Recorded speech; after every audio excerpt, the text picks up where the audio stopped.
And hello to everyone out there today. It is I, Deoxyomi. Hello, everybody.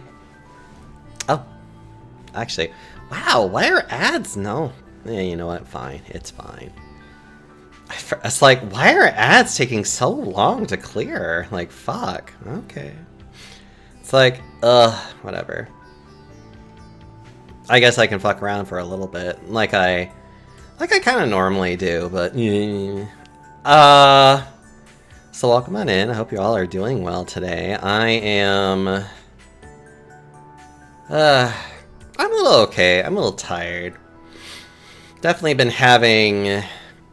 kind of getting out of like a bit of a depressive episode, so I'm definitely in that like weird recovery period where I am very much a but I'm doing good. I just simply need to. I kind of just need to keep pushing myself to be like, blah, and then I will feel pretty okay. So this week is going to be a pretty light week for me because I am not going to stream anything until I finish Resident Evil Requiem. That will release like sometime either on Thursday or / Friday, depending on fucking time zones, I think. I don't know. So, is it Recreation? Wait, what is the name of the game? It's 9, whatever.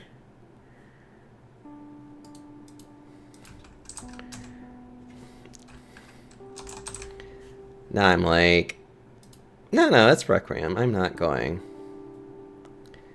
I'm going to toss you, Ben, making me doubt myself. Recreation. Uh-huh. But yeah, once the once the game actually releases, I am going to play the fuck out of it and have fun with it. And then maybe I'll stream it when I feel like it. But for today, I kind of wanted to showcase this neat little game. Oh god, this neat little game that came out not too long ago. So give me a minute as I switch things over.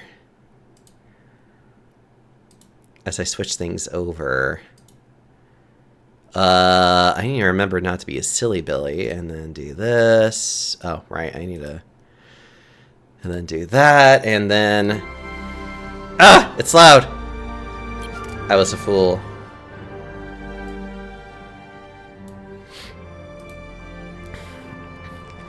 I've been playing the fuck out of this game. I personally like this game quite a lot. It definitely hits a very fun little... And now we sing the song of how it's been a long road, getting from here to there, right? That's a different... That's the wrong show. This is Voyager. We're not talking about Enterprise. This isn't even Enterprise. It's fucking Voyager. Oh my god, you're failing me. Oh my god, and I have to clear my voice a lot too. Funny thing about this game though is that there is a streamer mode. And you might be like, oh, what does it change? So do you know that the theme song to Voyager is indeed copywritten? Do you want to know what plays on the main screen if you don't have streamer mode on? The theme songs. So it's... So for anyone that's like ever wants to play this game, it's like make sure that you have this on before you start because you could easily get slapped so fast if you don't. I do like how you have all these different little profiles, so you can actually have like different little things to do. I have definitely played through all of this. I was definitely a very obsessed bear with this. Right now I'm kind of doing a very specific thing that I want to do. The showcasing of this, I'm going to be a little bit more laxed on what happens. In some regards, there might be times in which I will fudge certain things because I'm just getting flustered. Which you might be like, how do you fudge in this game? And I'm like, well, you can't... The game automatically saves at every point, essentially. I should put an asterisk on there that says every point. Are there ways in order to fudge the system if you don't want it? If things happen the way that you don't want it? Yes. It may cause you to have to redo a lot of certain things. But the game does autosave enough to where you wouldn't have to redo, like, entire sections. But it doesn't, like, autosave every choice that you make instantly. So in other words, let's say that you want to get a very specific thing to happen. If you want to be like, I don't like the result of this, you could literally just exit to main menu and then try again. It's really funny if you want to be that kind of person, which I'm like, look, some of the things that you want to happen, you kind of either have to be extraordinarily lucky, or you have to do a little bit of safe scumming, like a little bit of scumming around. For my playthrough of this, I'm going to be doing a lot of weird shit and not caring about a lot of it, so I am going to have a lot of fun with this. So, profile number 3. We're just gonna, you know what, actually, maybe the audio could be a little louder. Not by much. Yeah, okay. Profile 3, let's go. Hopefully you guys will have as much fun with this as I did. Ah, yes! We'll just stick to survival, it's fine. You are the captain of the Federation's starship USS Voyager. Manage your ship and crew, pilot a course through... So, a few days back, this Captain Janeway breezes into my cozy penal colony like she owns the place. She's stern and smells like coffee and regulations. And the kicker? She's served with my old man on the Albatani. Turns out, her security chief, Tuvok, was playing spy on a Maquis ship that vanished in the Badlands. Now Janeway needs that missing ship found, and because of my past associations, I'm apparently the resident expert on the Badlands. I find the missing Maquis, she puts in a good word for me at my next parole review. Simple. Still, the view is infinitely better than a holding cell. It's not every day you get a front row seat on a brand new Intrepid-class starship's maiden voyage. The USS Voyager. Might even get to touch the helm.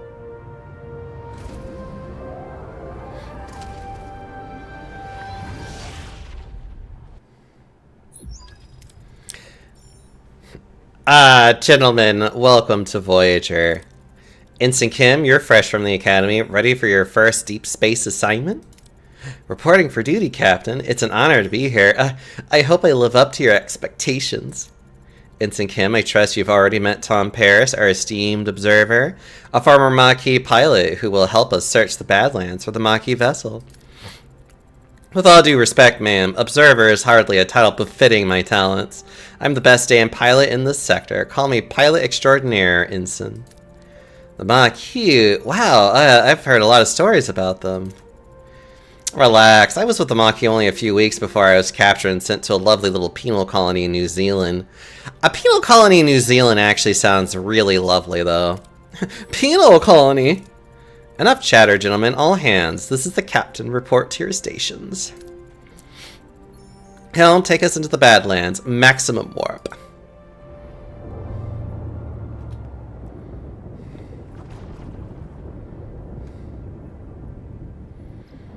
The Badlands, a treacherous region of space where violent plasma storms can cripple even the most advanced starships. Captain Janeway observes the swirling chaos from the view screen, a subtle smile playing on her lips. She's ready for the challenge.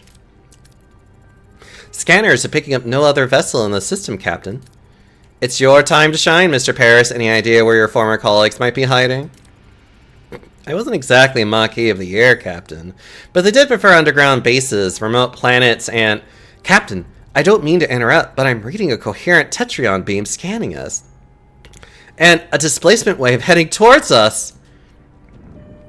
A colossal wave of turbulent energy surges towards Voyager, its power dwarfing anything the crew has ever seen. With no time to analyze the threat, emergency measures are initiated. Red alert, helm, evasive maneuvers. Too late, the wave will intercept us in 5 seconds. Brace for impact.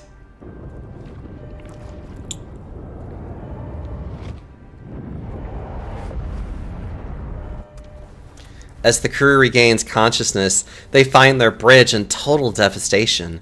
Twisted metal, sparking consoles, and injured crewmate paint a grim picture. What just happened?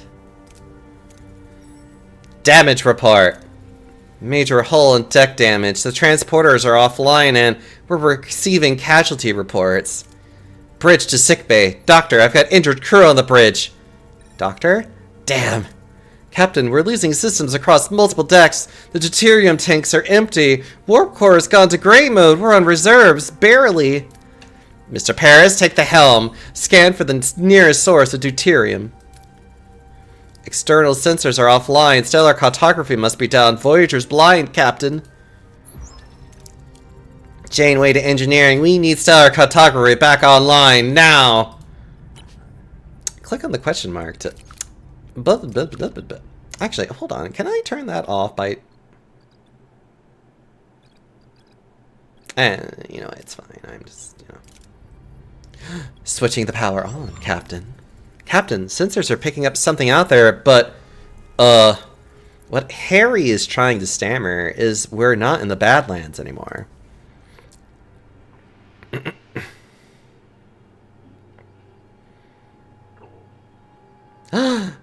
It's the array! What is that thing? Where are we? If our sensors are working, we just jumped over 70,000 light years into the Delta Quadrant. The Delta Quadrant? How? Captain, life support systems are failing. This array will have to wait. Mr. Paris, take the helm. Find us a deuterium source. Ba-da-da-ba-da-ba-da. Yes, yes, yes. If you want to learn how to play the game, play the game. Let's grab the deuterium then. Navigate your ship. Points of interest. Doing things. Play the game. Huh. If I recall, duranium and then this is deuterium. So this is your basic hub.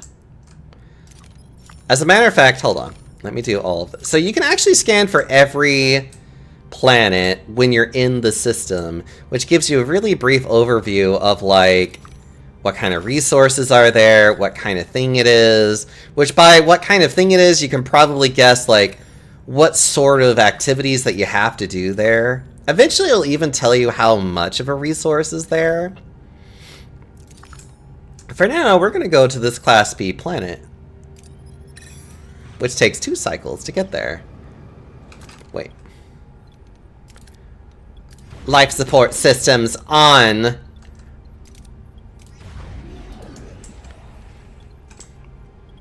Mr. Paris, we need to get this fixed. Anyways. We detected a small debris field scattered across a wide area. The debris appears to be the remnants of a vessel. Maybe we can find something useful here. I say just go for the easy one. Captain, we collected anything we could without risk. I'm happy to report that it was a considerable amount. Captain, we can now deactivate gray mode.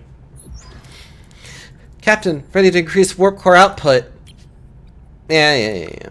So this is main engineering. Our energy levels are returning to normal, Captain. Good. Now what about this thing? This array? I can't tell, Captain, but our scanners detected a Maquis vessel next to it. Scan for life signs. Scan the ship for life signs, Ensign. There are no one on board, Captain. Scan the array. What about the array? It seems our sensors can't penetrate it. Well, we'll just have to see for ourselves. I want the transporter room repaired and ready. Mr. Paris, get us the duranium deposit. Get us to a duranium deposit. We'll need it to repair the transporter room. Yep. So you have all these things that you need, and the game is very willing to basically tell you about what it does, how to get it, what it's for, how many cycles you have while you have this. Like, the game's actually pretty From, like, this point of view, I actually like how this game looks. So right now, we're gonna go to this Class D planet and see what we can get. Science points, yeah! Captain, we found an abandoned ship adrift in space. It's powered down, but structurally sound, with sealed storage compartments. Leave the storage alone and focus on salvaging from other parts of the ship. We found a moderate amount of resources, Captain. We have all the deuterium we need. Engineering is standing by to repair the transporter, Captain. First things first, I would like to repair that. While we're doing other things, let's explore. They'll even tell you how much is at your capacity. Captain, we need to repair the... Yes, I know, Ensign. I'm the captain here. I tell you what to do. Transporter room has been... The ship's primary hub for beaming personnel and cargo to and from the planets. It makes away missions possible. Transporters are back online, Captain. Mr. Paris, set a course for the right. It's time we got some answers. Well, yes. Collect anything that's easy. Yep. I also want to repair more shit before I do anything else. Because that is just how I am. I like to have everything repaired. If I had the resources for it.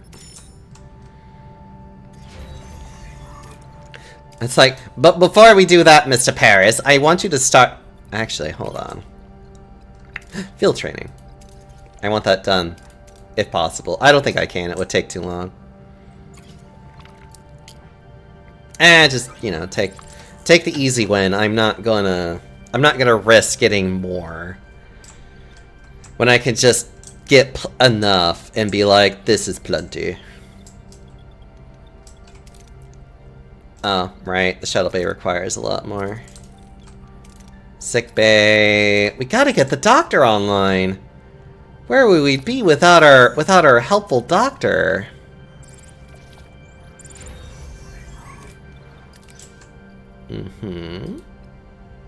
Yep, you need a sick bay. You can also assign heroes, which... Oh! Actually, we have you here. I can put him there for now. Let's see, torpedoes, because you never know if you need to shoot somebody. Look, again, I'm only interested in just... Captain, we need to be able to shoot people right away. I agree, Ensign. We need to go and shoot people right now.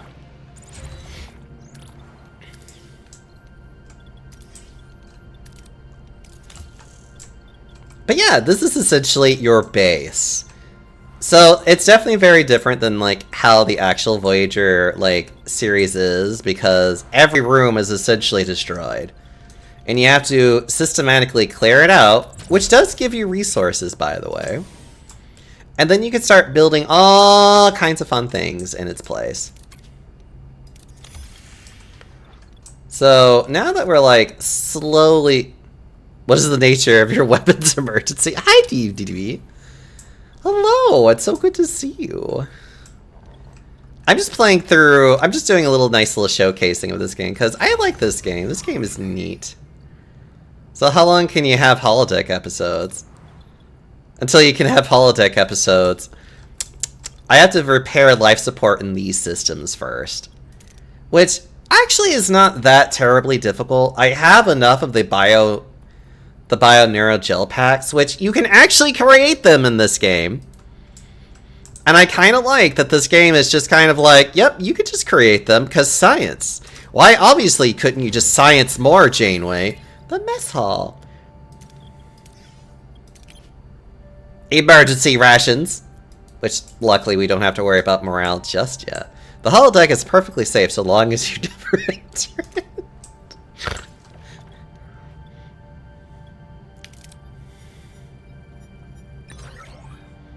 Yep, this is the majority of what this game is going to be, is making a decision and then seeing how the game tries to fuck you over. You found the add sawdust button from Frog.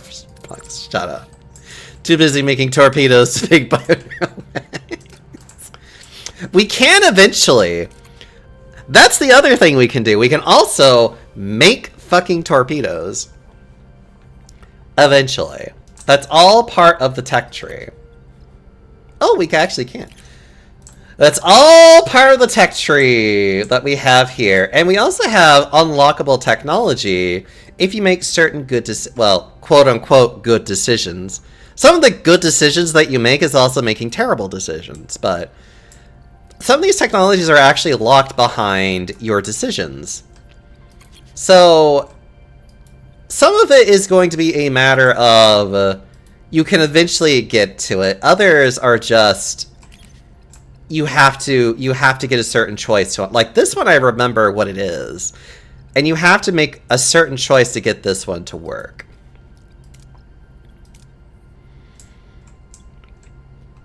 I think that's literally everything we can do. So let's just go back to the array now. Field research is done. Oh, plasma torches. Yeah. That's the other thing I want to do. Because plasma torches makes it to where you just get more resources per time that you, like, open up a room. Full ton torpedoes, full spread, yes. It's a Kim and Mr. Paris, get ready for your first away mission. Yeah.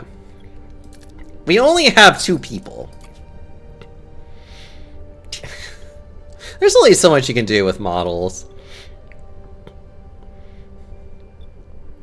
I mean, it's for me. I just find this to be like, this is your bargain bin Kim, and your bargain bin Tom Paris.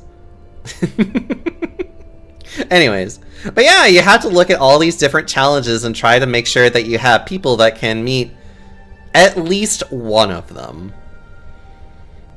It's advisable that you have one that you are able to get all of them done, but you don't have to either. So start the mission.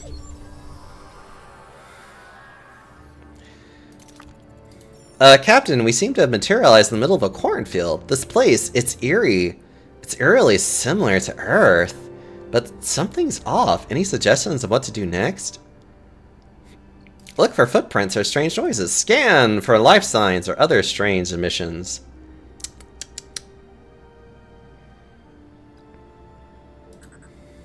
Corn is always interesting, no matter the quadrant.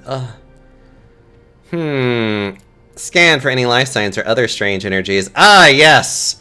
Come, let us use our tricorders. Harry and Tom use their tricorders to scan for life signs and detect a strange energy spike emanating from a nearby area.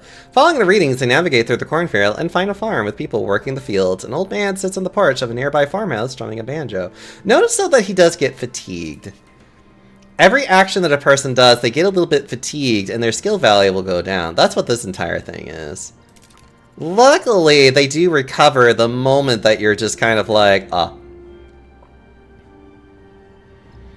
Demand to know what's going on here. Try to read his body language. And for clues. Okay, chat. Which one do we do? Do we want to demand to know what's going on here? Or do we try to read their body language? What are we doing? What do we want to do? What do we risk? Also, I love...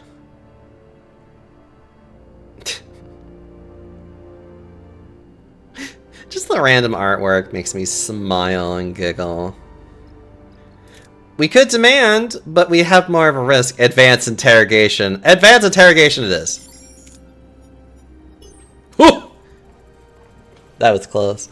Harry and Tom set forward, squaring their shoulders and demanding answers. The old man seems more amused than intimidated, chuckling to himself and shaking his head. He's confused why Harry and Tom are early, as it is not their turn yet. He invites them to stay on the farm and wait, offering them some fresh corn cobs. It worked! I know! Yes, we can also do accumulation of stuff. The old man isn't much help. We'll try to find the Maki ourselves. There's a large bar behind the farmhouse. The tricorder readings are off the charts. There's definitely something strange about it, especially the back wall. So you see how, like, any one of these would be risky to do, but if we combine our efforts, we are more likely to be able to get a positive result. So, let's combine our efforts. Harry and Tom try to disrupt the energy field, causing a flicker in the air, but before they can break the illusion, the people from the farm burst in, wielding farm tools as weapons. The old man appears and reveals the barn is an illusion, the back wall dissolving to show a bluish glow room, where unconscious people, including a tattooed man and a half-Klingon woman, lie on surgical tables. Sometimes you have to make a major decision that influences how the story proceeds. These decisions are marked with a gold outline.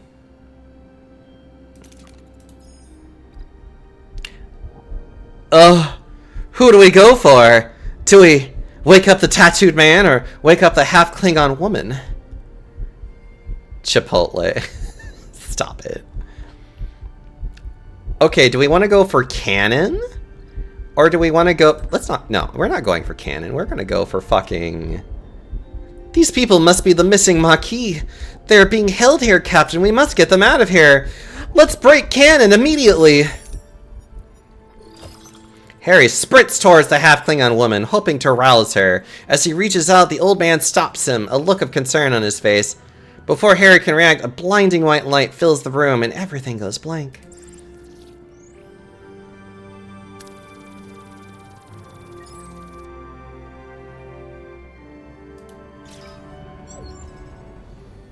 Captain Janeway anxiously awaits the return of her away team when Harry Kim unexpectedly materializes behind her. What happened on the array? Wait, Harry? It wasn't Harry that went back. Well, I'm back on Voyager. What happened over there, Mr. Kim? We lost contact with you for several hours. Hours? But we were just there, right, Tom? Tom? Seems like he's still on the array. I hope... Captain, we're being hailed by the Maquis. Starfleet, I don't know what you did to our commander, but I could still ram this wreck into your precious starship. Ram us? One of our own is also missing. It would also make sense to postpone the ramming until we're all accounted for. Does that sound reasonable? We're beaming over. Despite Janeway's invitation, the arrival of the Maquis crew is fraught with tension. Both sides remain wary of as they prepare to discuss their shared predicament. But I like the ramming. Look, it's not traitorous Tuvok. Don't play games, Starfleet. We're armed and ready to defend ourselves. I wouldn't have it any other way. Glad to have you back, Tuvok. Likewise, Captain. Miss Torres, I must inform you that I was assigned to infiltrate the Maquis. I never liked you, Vulcan. I am a very good actor. That is unsurprising. I assure you I perform my Maquis duties to the highest standards. Patak. You win some, you lose some. Let's focus on bringing Mr. Paris and your commander back. His name is Chakotay, and we can't get back in that easy. They're sealed, and their communications are cut off. Lieutenant Tuvok, get down to engineering and find a way to bypass whatever's jamming our communications. Report back as soon as you have a solution. Commander, Chocolatier, stop it. Captain, the ship's status remains critical. Repair protocols are imperative. We require resources, and the engineering offices to mobilize additional workforces. You mean like the one that I just did now? Prioritize life support, secure core decks, and restore Deck 5 functionality first to gain access to the engineering office. Tuvok, I'm like 5 steps ahead of you. Life support restored on Deck 5, Captain. Engineering office is now accessible. Oh, it's already fully operational again, Captain. We have an additional work team to carry out 2 additional tasks. Yep, cool. Logically, we should focus on Deck 2 and the mess hall to ensure the crew... Tuvok, we've already done this. Oh, right, I see that. Life support restored to Deck 2, Captain. We can now access the mess hall. The mess hall has been accessible, Tuvok. Yes, it's sustained extensive damage. Emergency rations are currently deployed. After repairs, the crew can access replicator Tuvok. The mess hall is fine. Until completion, we should address the crew accommodations. The ruined room must be cleared. Yeah, okay, Tuvok. We see that you're not really paying attention, Tuvok, and that's a little concerning.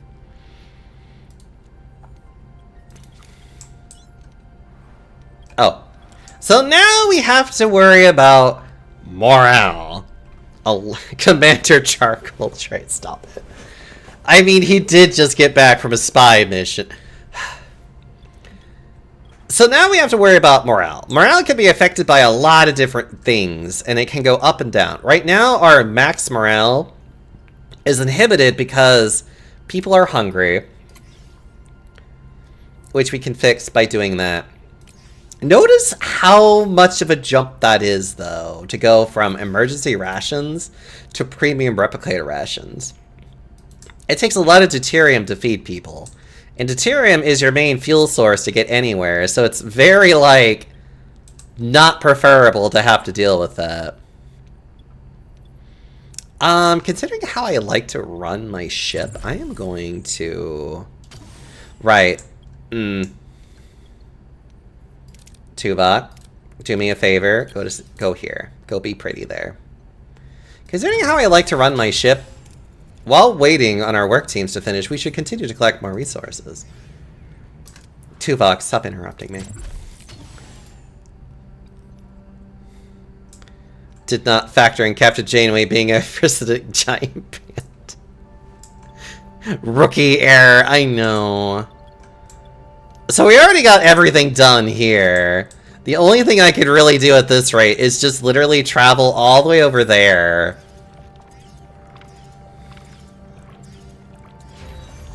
The ruined room is now capable. Tuvok, I didn't. Maybe we should rebuild some crew quarters now. It'll do wonders for morale, Captain. Yeah. Okay.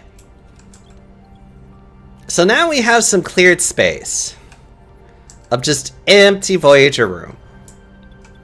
Now for the building section. You have maintenance, crew, technology, combat, and Borg. I want a lower decks hallway all to myself. Sorry, my lower decks are usually filled with cargo bays, but we'll talk about that later. Maintenance is usually going to be your engineering offices, your cargo bays of small and large, and then battery compartments of small and large. It even shows you the room size to the right there, so like, the engineering offices takes 3. Cargo bays takes 3. The large cargo bay takes 2 decks of 6. So it's 12. It takes 12 spaces. But it's also a lot of fucking space that you get, and it's very well worth to get large cargo spaces. Crew quarters! We have the emergency quarters. Now, notice how it says -1 morale per cycle, which seems to be like, well, that seems to suck. I don't know if I don't think you understand how bad it is to have an unhoused person in here. Like, yeah, with 50 crew without quarters is already a -40. That means that I can reduce this -40 to like -5 with emergency quarters instead. Honestly, the first mistake that you might do is try to get to the crew quarters faster. Crew quarters, I would say you can actually hold off until like literally like chapters 2 or 3 and just focus on emergency quarters just to get people accommodated, and that's it. Because in all honesty, having people being unhoused essentially is actually way worse than trying to worry about a -1 per cycle. Morale does eventually become more of a problem as you progress, but there are ways to address that later, essentially.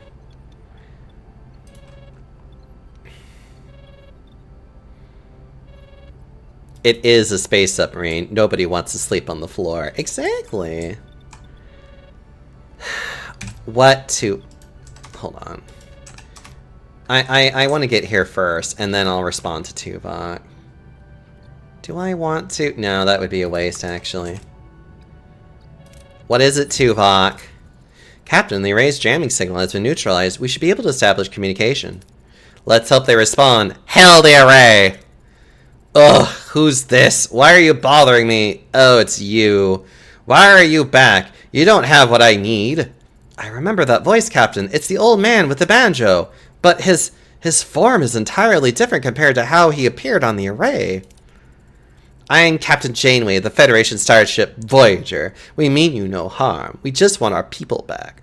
Starfleet ships of the Next Generation era are basically high-end flying hotel. I mean, they're meant to be for longer space missions, and because they actually have the technology, like, comforts were definitely a thing that they factored in as much as they could. I kind of like the idea that they are flying hotels. Has blown up all of its room and people are sleeping in the laundry, yes. Your people are no longer here. They might have what I need. You'll just have to leave them. Scan the array. I won't rely on the words of strangers. Scan the array for life signs of Tom and Chakotay. No sign of them, Captain, and no humanoid life forms indicate at all. Who or what are we talking to right now?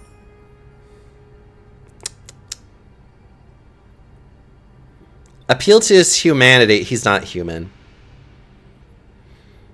The Enterprise was a 70s Land Rover. The D was a 1990s Lexus.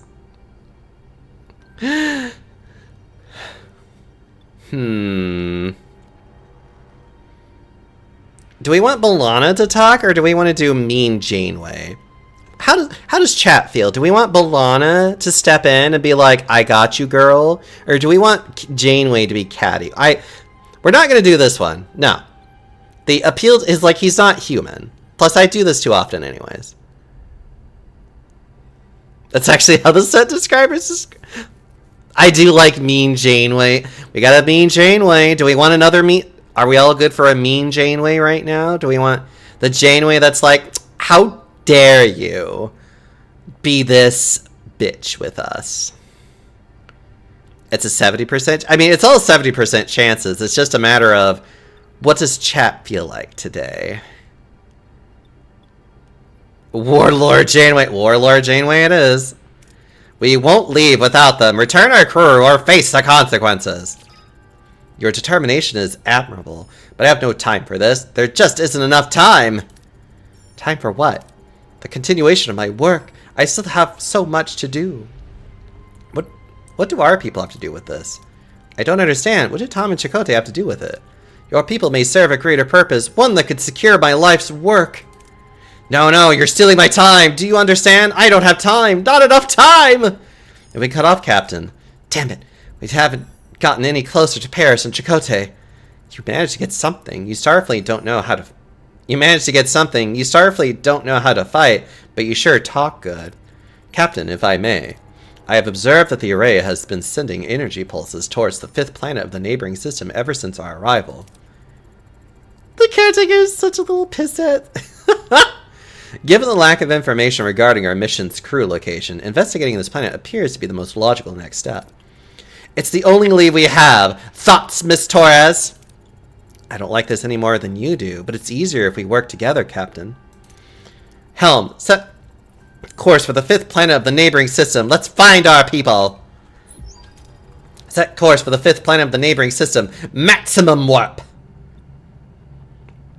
The sector map. The first chapter is definitely very small. It is very much a, we are going to be, how many, that's 8.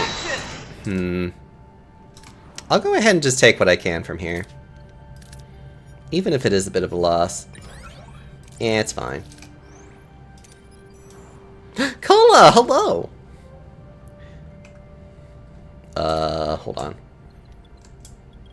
We are building things. We're doing great. We're doing great, chat. Okay, let's go. Let's go to Ocampa. The plasma torch upgrade. Now we can get a lot more resources in general, which is great. Crew. My crew is not going to be inspired anytime soon, that's for sure. That's a trap. I don't want to deal with that. Field training was definitely a really good one because you want to get your heroes up and... Ooh, hydroponics bay! I need that so bad. Captain's acknowledgements. Hull reinforcements. And we can't do Borg technology because we haven't encountered the Borg yet.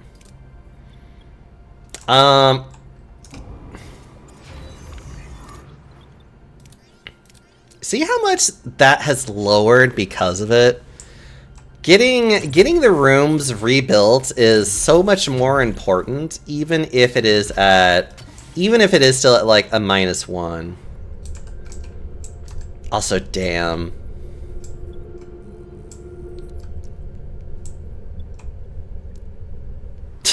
They look so miserable.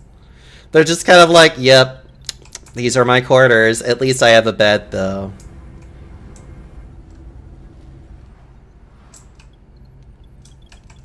This is the deflector array. Oh, actually, there was an episode in here, wasn't there? Not in Voyager, but it was in the Next Generation.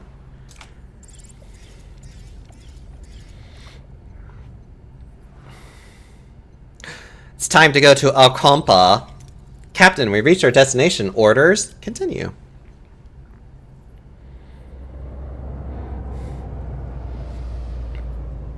And the total not suspicious Borg tech tree. That's basically what it's like in a Navy ship's only more cramped. Oh, God, yes. Let's see what we have here. Following the array's energy pulses, Voyager discovers a desert planet with a harsh, unforgiving landscape. Are Tom Paris and Commander Chakotay perhaps being held in this place? I usually like to think that a lot of a lot of people in Starfleet tend to stay on a ship for like years at a time. So it's like, they kind of want to make the ships as comfortable as possible because it's like your life is essentially tied to that ship for a very long time. What makes this place so special? Stellar topography. Do a general scan. Let's see what we can learn about this planet. It also beats the characteristics of the M-class planet, but no oceans, no rivers. Nothing. However, there are settlements. Analyze the planet's atmosphere. Let's take a look at what's happened here. The atmosphere contains no nucleogenic particles, Captain. The planet is incapable of producing rain. I've studied thousands of in-class planets. I've never seen an atmosphere without nucleogenics. There must have been some kind of extraordinary environmental disaster. It's more like a well-armed mobile town. I mean, yes, because like even like the Next Generation Enterprise is literally like over 1,000 people on board, so no dust. Is that what nucleogenics refer? I don't know.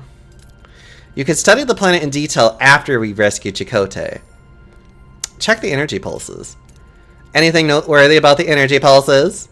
They are consistently targeting a single location, a barren piece of desert. I recommend an away team investigate the area. There is something else. The interval between each pulse has decreased by 0.47 seconds since we left the array. They're getting faster. The entity said he's running out of time, right? Whatever that means, we'd better hurry. Prepare an away team. We'll examine this world firsthand. I like Neelix. I actually like Neelix as a character. I think he's a delightfully weird fucking character. Captain, a small ship is approaching. They're hailing us. On screen. A peculiar alien with a mischievous grin greets Voyager from his chaotic vessel. Neither Starfleet nor the Maquis have ever seen such a species before. Perhaps an inhabitant of the Delta Quadrant? Greetings! Looking for something on this dusty old rock? Would we find anything, Mr. Neelix? Never seen a ship like yours. Let me guess. You were whisked away from somewhere else in the galaxy and brought here against your will? You feel a chill running down your spine and your taste buds.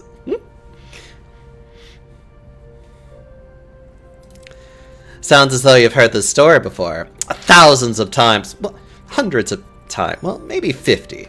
But the caretaker has been bringing ships here for months now. Caretaker? That's what the Ocampo call him. He's probably snatched some of your crew too, right? They're likely down in the planet with the Ocampo.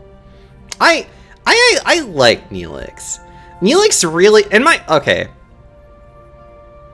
My hot take with Neelix, it's probably not a hot take. One of my takes with Neelix is that he got better as a character when he got away from Kess. The moment that the love interest of Kess dissolved, I felt like he was able to explore more of himself as a character. He got better. He did. I feel like the actor did his best, and that his writing got better, and he was able to be better because of it. I don't know, like, I know a lot of people probably like to shit on Neelix, but I actually like him as a character. I think Neelix is neat. He's like a potato for me. He's just neat. He's maybe not much to look at, but he's a neat character. But Captain, it's a tricky place, dangerous. You could use a guy, but of course a guy needs a little, compensation. Sounds fair. Wonderful, to be honest, I've had it rough recently. These pesky void voles have been nibbling away at my supplies. Some food and water would be most welcome. If you help us with our missing crew, you can have all the food and water you want. It's a deal. Which then leads to our new hero, Neelix, who is very good at being a morale officer, wouldn't you know? So, it's like shocking. He's actually very good at the role of morale officer. Oh, I could have. It's fine. Well, let's see. What do we need? What I need is more materials. And research.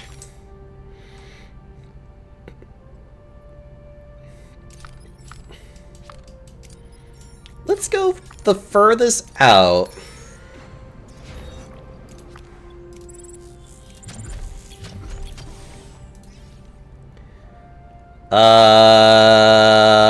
Oh, yeah.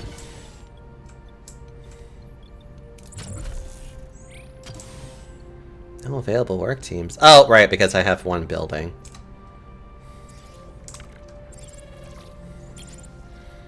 Collect any easily accessible resources. I'm not going to risk a worse result because of bad luck, basically.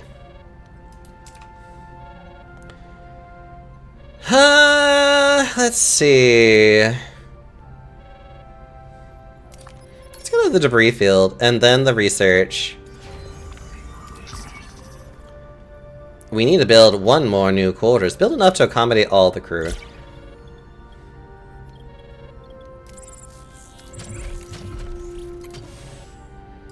That was always the plan, Tuvok. Just collect anything that's easily accessible.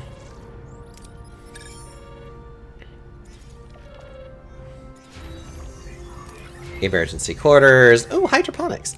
We need to actually get... Nope, not that. Unless we can already do cargo bays. Oh, wait, no. Our collectors, workshops. Oh yeah, we can build cargo bays. Okay, I'm just being silly.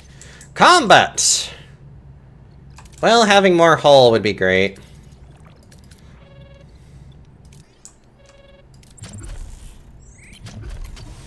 Just leaving Neelix on red here.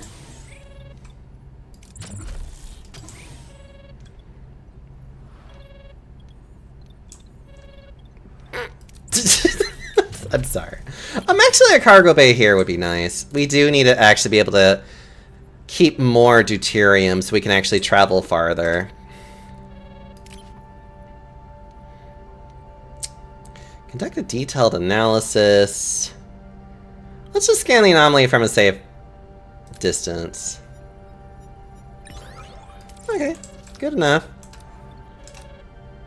Okay. Okay, what do you want, Neelix? What a delicious meal. A culinary masterpiece. I've never encountered such a tangy but comforting, smooth yet vibrant concoction. What was it called again? Tomato soup. If the Delta Quadrant doesn't have replicators, that tech alone would be a massive boon. Like the anomaly, God. I mean, there were a lot of episodes about, like, within the first season or two concerning literally how, like, the replicators were such a big deal even in this game. Like, even in, like, the Kazon, because you could just create water. And that was a big deal for them. Tomato soup! I'm something of a culinary wizard myself, you know. My Elfarian hair pasta bowl is widely known for its bold, mouth-watering taste. Mr. Neelix, I am pleased you're enjoying yourself, but we need your assistance now. Ah, yes, your missing crew. Right. Scan the southern continent and look for a range of dead volcanoes. At their foot, you'll find a Kazon Ogla encampment. Kazon what? One Kazon sect of many. They control this part of the quadrant. They're a bit difficult, but with the right approach, even they can be reasoned with. I thought you said the Akampa had our people. Well, the Akampa do have your people. It's just finding them is a bit tricky. My old pal Ma Jaben, the Ogla leader, might know where to look. He's a nice guy, a bit gruff, but he owes me a favor. There's more information about the Kazon Ogla. Anything else we should know about these Kazon Ogla? Water is a precious commodity around these parts. The Ogla, they mostly get theirs through trade, so a little liquid diplomacy would go a long way. Ah, a geologist. Sending an away. Very well. Prepare an away team, and you'll accompany them, Mr. Neelix.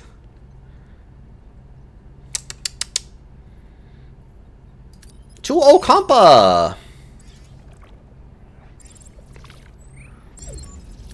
Captain, we reached our destination. Orders? Send an away team, where Neelix must be one of your party members. We need an innovator, which is what Bolani is. And we need somebody who has a lot of security and command, which, unfortunately, is Tuvok. I say that like that's bad. Anyways, start the mission.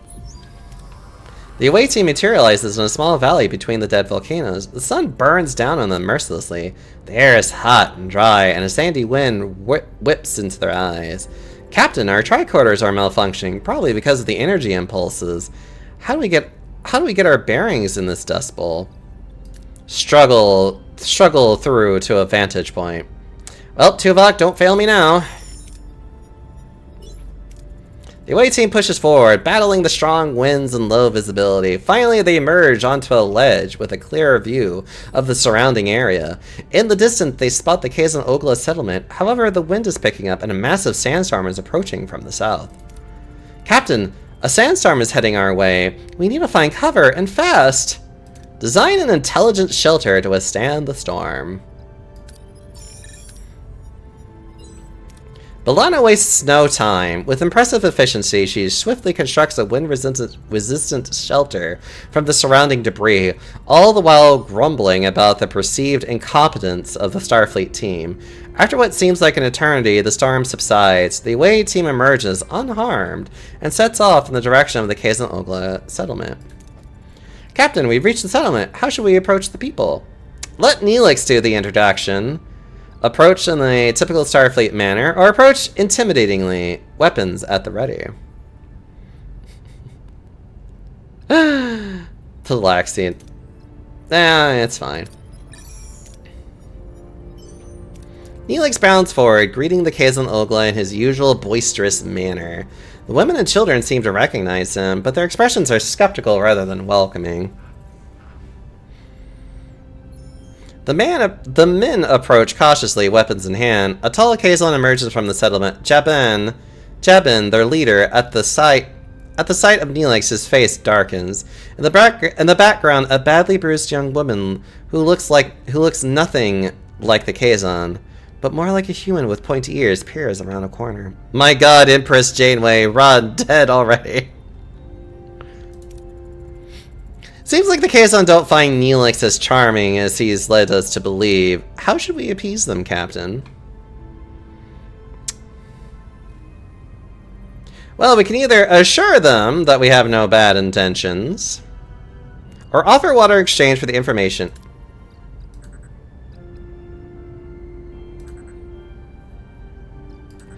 I wish, but I do like rewards. You do have to actually kind of consider awards as well.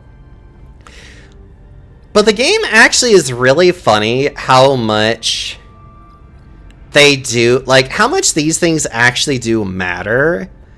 In that, like,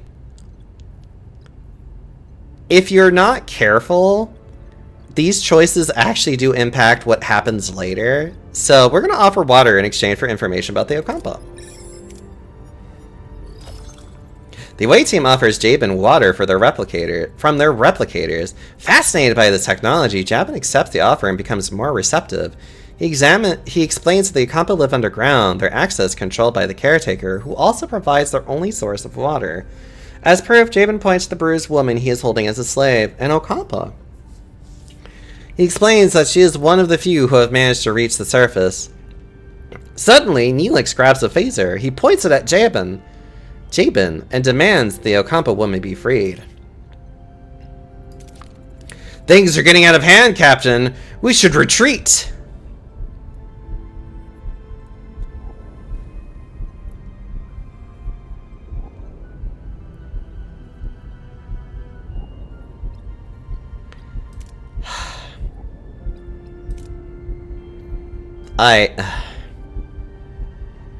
I'm so overdue this game trying to fuck me over, though. Appease and carefully withdraw. Your away team raises their hands in a gesture of peace, slowly backing away while choosing the words carefully to calm the anger Kazon. Jabin, though furious at Neelix's impulsive action, recognizes the away team's intelligent attempt to de-escalate the situation. He lets it retreat, though his eyes burn with anger. Also, I kind of really needed the morale, I'm not gonna lie. Although, I do have to admit, that one was definitely, like, I have to remember that some of them are, your choices have consequences, and that one definitely is one. Because if you do fire at them, that does come up, in conversation later. Safely back on Voyager, Neelix surprises the rest of the away team as he and the rescued woman kiss passionately. How deep does the relationship between the two go? My dearest Kes, didn't I promise I'd save you? I knew you would come for me, my love. You lied and endangered my crew. This is not how trust is built, Mr. Neelix. He was desperate, Captain, but I understand. I want to repay you and your crew for saving me. As Jabin said, the access to the underground city is controlled by the caretaker. There is a tunnel, but the caretaker sealed it with a security barrier. We may be able to transport through the barrier if it has the slightest breach. A transporter signal amplifier would be necessary. But why not just explain to Janeway that Kes was kidnapped? Why lie?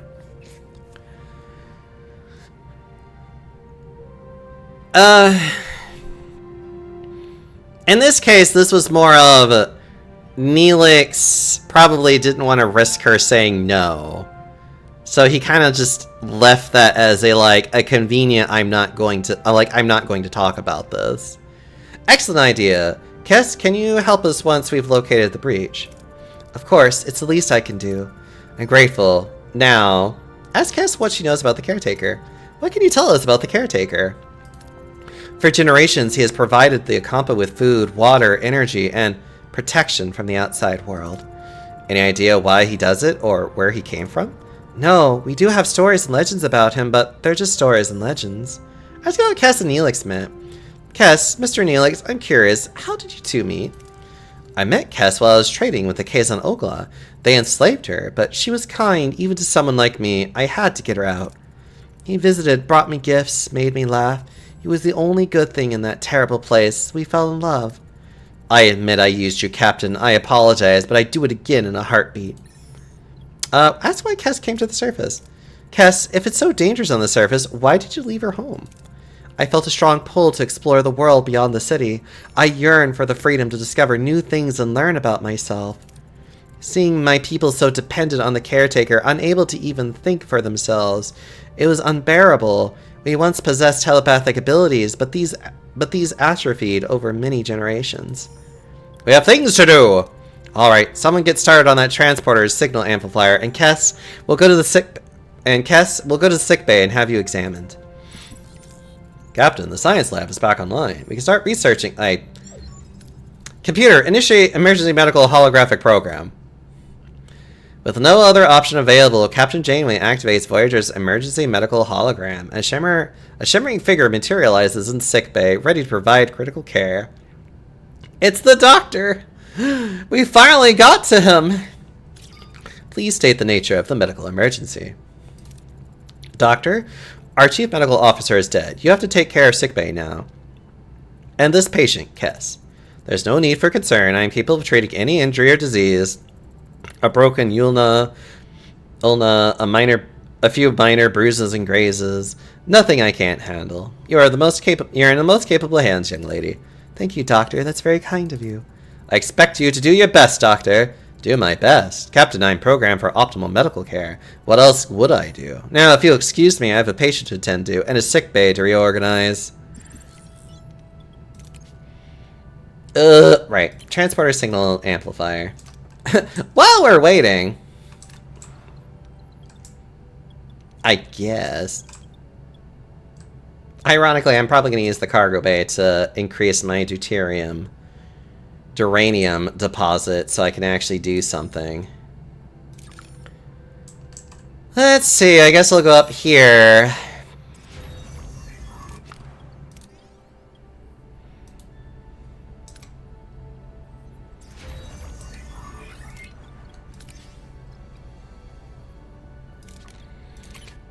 Ah, yes. Now to begin the arduous task.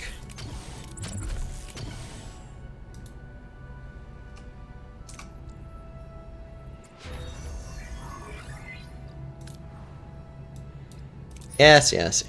Captain, the blueprints for the signal amplifier are complete. However, to start production, we need to repair the workshop. Tuvok, the workshop has already been repaired. Workshop repaired, Captain. We can start now. Tuvok, you are really falling behind the times. This is very much below Starfleet standards. I think it was like already 50. Yeah, this would be a waste. So...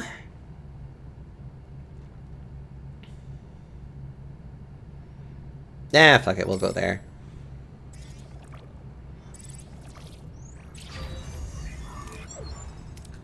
The signal amplifier has been completed and is ready for use, Captain. It would be wise to make haste to the Ocampa. I'll make haste when I feel like it, Tuvok. Ugh. Literally just put them at the end of the hall. More cargo bays! More of them!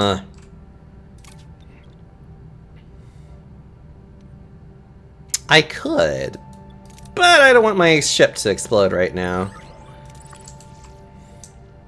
Because this game would. This game would fucking do that to me right now. I know it would.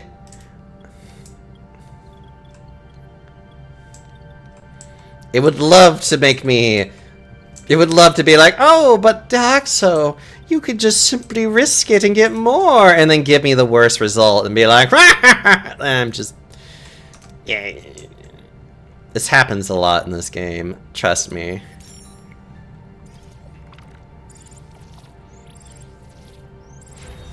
The cargo bay has been built. Now we can hold more deuterium. Actually, why am I not just going after deuterium sources? The last of the emergency. The crew is very happy about the fulfilled promises, Captain.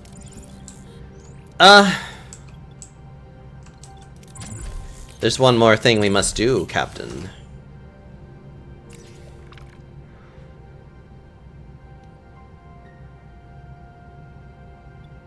I could, but I'm not desperate for resources.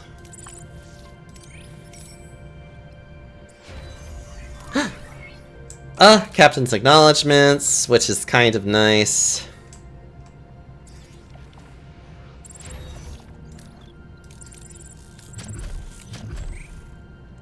No, I can't build anything else.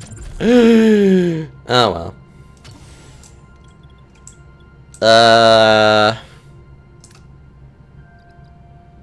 Actually, yeah, let's just go ahead and go. It's actually really funny that I can't build anything else. After a battle, Janeway pets everyone on the head and calls them a good girl, granting 50 morale. We've reached the destination's orders. The Okampa must join us.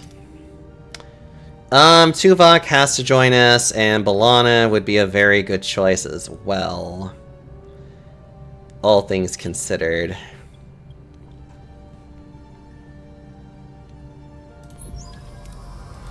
Upon materializing near the tunnel entrance, a group of Kazon is already there, tinkering with the security barrier in frustration. As soon as they notice the away team, they reach for their weapons but hesitate. Careful, shouts one of them. Don't let them butter you up. Captain, the Kazon seem to be more cautious this time, but they're still ready to attack. What are our orders?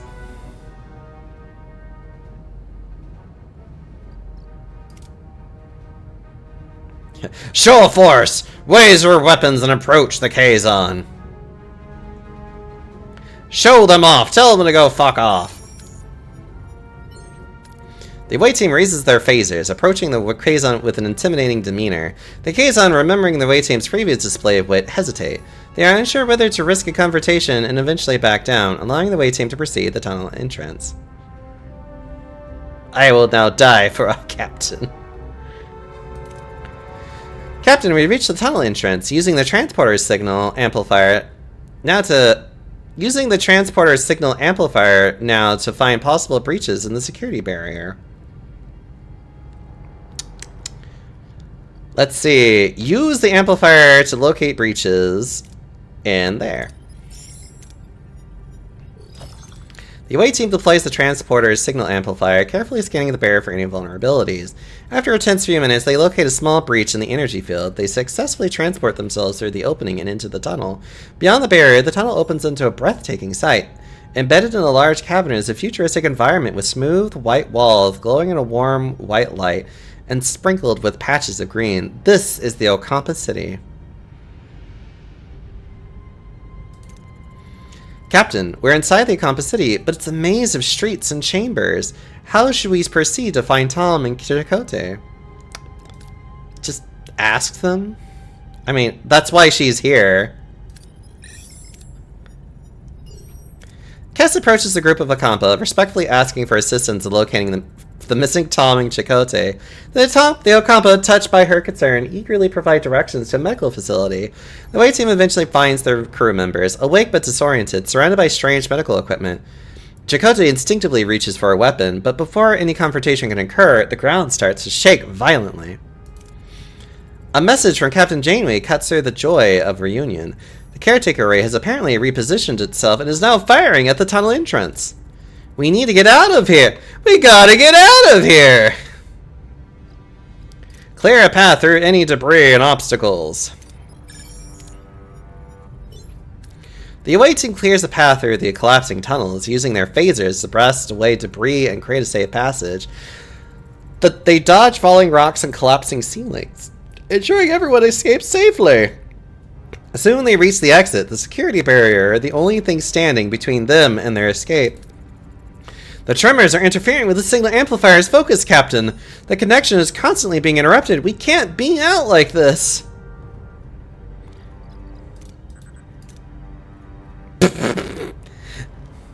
Everybody! Analyze the tremors interference pattern and recalibrate the transporter's signal amplifier accordingly. The team analyzes the tremors interference pattern and quickly recalibrates the transporter's signal amplifier to compensate. The transporter's signal stabilizes, allowing the away team to lock onto the beam and materialize safely back to Voyager. We did it! We got through! Everybody get in here! Chakotay has been recruited. I'm sorry, this just makes me giggle. Back on Voyager, Tom Paris breathes a sigh of relief while Chakotay eyes his Starfleet rescuers with suspicion. The Maquis commander struggles to understand this sudden alliance.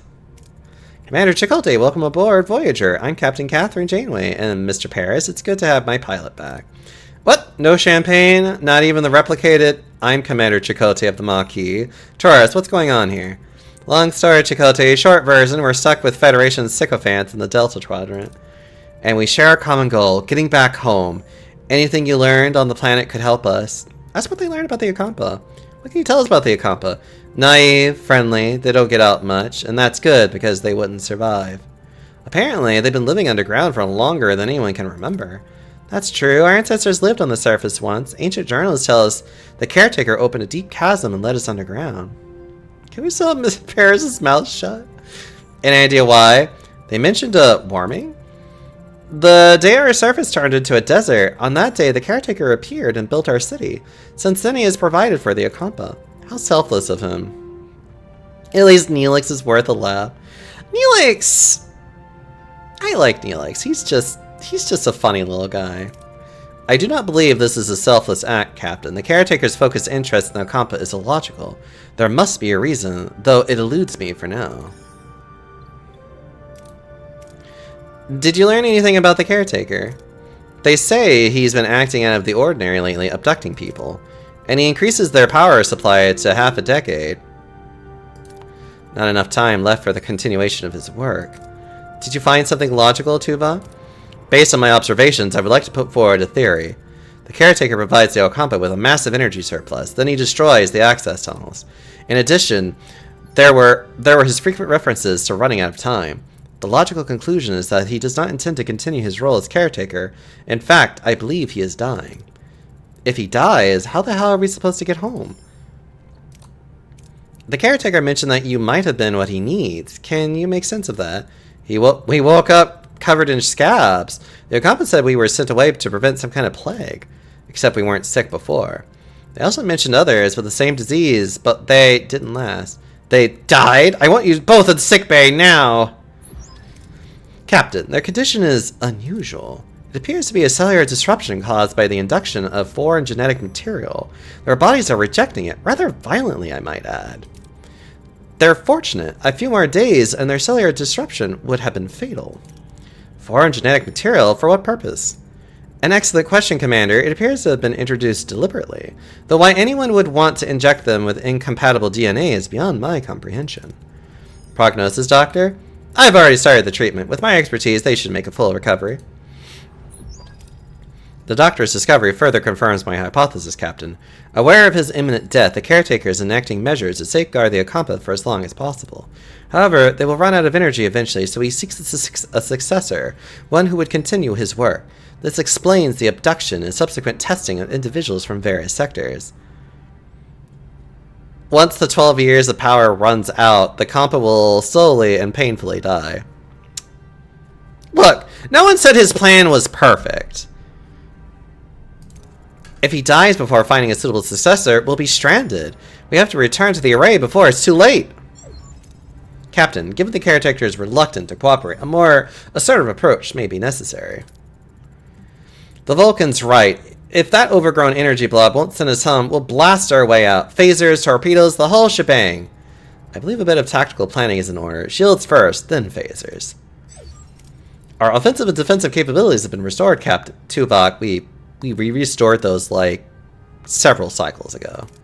However, I suggest a test run to verify system functionality and to assess our temporary flight control officer's performance in combat. Excuse me? This ace pilot knows more maneuvers than Starfleet can throw Greek letters and numbers together. Was not the most intelligent of his kind. Why do you think they left it behind? You know, except the one for evading Starfleet custody. Gentlemen, enough. Tuvok is right. We need to test our combat systems, but we lack a sparring partner. You have one, our ship. Seriously, Chakotay? All the Maquia on the Vol'jin as Starfleet's target practice? What could possibly go wrong? B'Elanna, focus. We need preparation. I will pilot the Vol'jin, Captain. Just remember to set your phasers to simulation. I'll keep it in mind, Commander. I wonder... We can select heroes that have interesting little passive abilities. Coordinated attack is nice. I have never really used rousing speech. I might want to try that. And we'll also try shield hacking for fun. What are your orders, Captain? So combat is semi done up. So like you don't really have to do anything other than abilities, torpedoes, managing energy systems, and any specific orders, which include doing an offensive action of targeting a specific system, Moving to attack the front, Captain. defensive actions to prevent one area from being targeted, and to initiate repairs on any critical systems.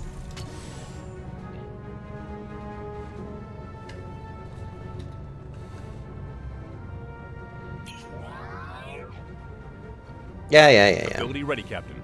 Ability ready, Captain. Everything else is automated. Just shoot at us. I mean, honestly. Ability ready, Captain. Ability ready, Captain. Enemy shields destroyed, Captain.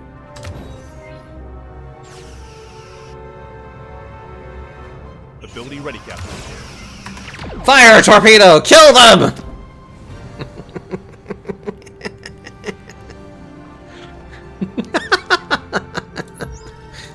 Boom, that's how it's done. Not so bad for a temporary guy, huh, Tuvok? Your methods were unconventional. However, the objective was achieved. An acceptable performance. One more thing, Captain. Whatever awaits us at the array, the Valjean should be in a support position for Voyager. Alright, have the transporter room stand by in case your crew needs an emergency beam out. Let's show this quadrant what we're really made of. Ah! By the way, you can also have allies in this game, which is all very fascinating when you think about it.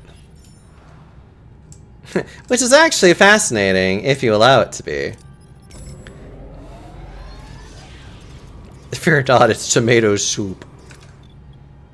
Do I have research going? I do have research going. I wanted to make sure. Yeah, I'm in no great need of... To the array! Hi guys, how you doing? You're just a time for me to have some fun with this game. I don't know, I think this game is neat. It's also very, very silly. I will not lie. I might as well get crew quarters out of the way. Actually, let's go ahead and get inspired workforce out of the way.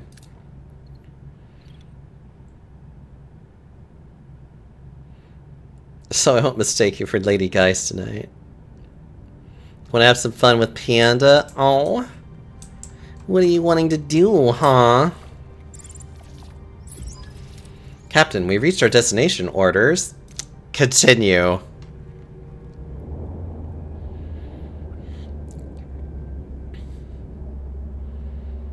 I could use belly rubs. It seems we were expected, Captain. It's the Kazon. The lead ship is hailing us.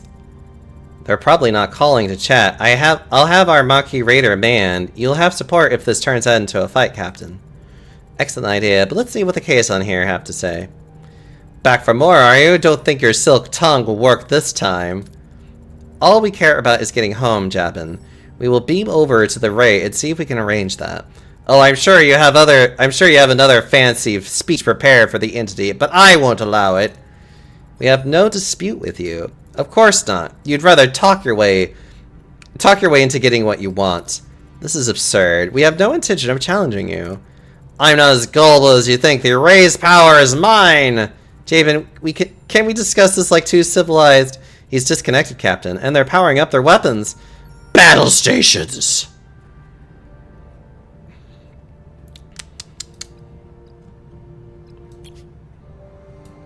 Neelix, I do like you, but honestly, I kind of need Chakotay's battle maneuvers a little bit more.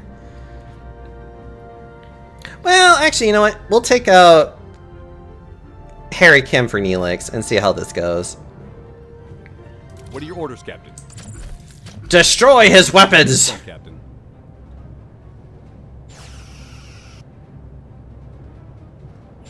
Ability ready, Captain.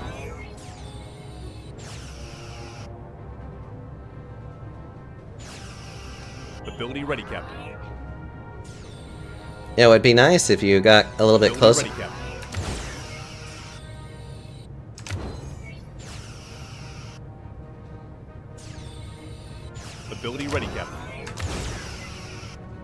Okay, go after the warp core then. Attack the starboard side, Captain.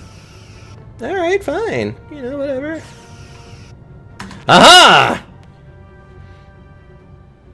Enemy shields destroyed, Captain. You fool! You allowed me the ability to take out. Ability ready, Captain. Ability ready, Captain.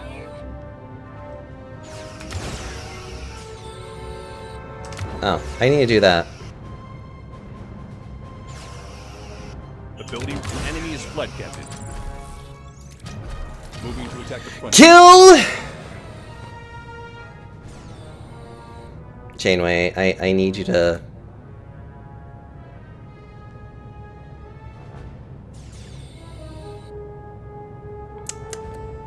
Ability ready, Captain.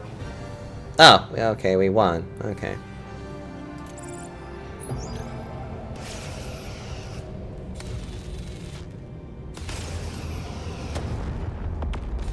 That's weird.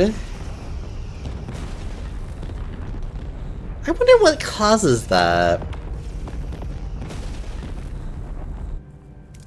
We pushed them back, but it was a close call. We got our crew beamed off in time before the raider exploded. There actually is a way for you to save that ship, and then it just becomes an ally for you. So I'm really curious what causes that to happen. Like, what's the triggering factor for that, I wonder? You are strong, Captain, but there is strength in numbers. I have called for reinforcements. This array will be mine. Then I guess we don't have much time. Hail the... Oh, you know what it is? I think it's a time factor. I think I was too slow. Well, aren't you persistent? We need you to send us back home. We need you to send us back from where we came from. Impossible. I barely enough strength to complete my work. I must protect the Ocampa. If I don't, the Kazon will steal their water. They won't be able to survive. You must let go of the Ocampa. Do you ever consider allowing the Ocampa to care for themselves? They're children. Children grow up. They need challenges. Maybe the Ocampa are stronger than you think. You've dragged us into this. You need to send us... Captain, Jabin wasn't bluffing. His reinforcements have arrived. I could try to access the array's systems to transport us to the Alpha Quadrant, Captain. No! I'm fading. Time is up. If you leave, the array will be left to the Kazon. They will annihilate the Ocampa. You must destroy it. The Queso will lose their water? Yes. Don't listen to him. We'll be stranded. Please protect the Ocampa. The caretaker fades away, collapsing into an inert crystalline form. Janeway is now faced with an impossible choice. Return home to the Alpha Quadrant, leaving the Ocampa defenseless, or sacrifice Voyager's return to ensure their safety. The clock is ticking.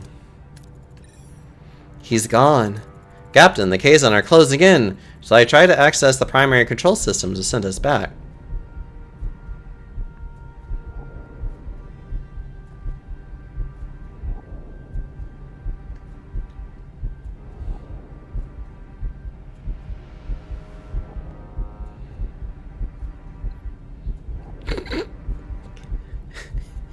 If you said to leave, does it actually work? Is the game just over? Let's find out.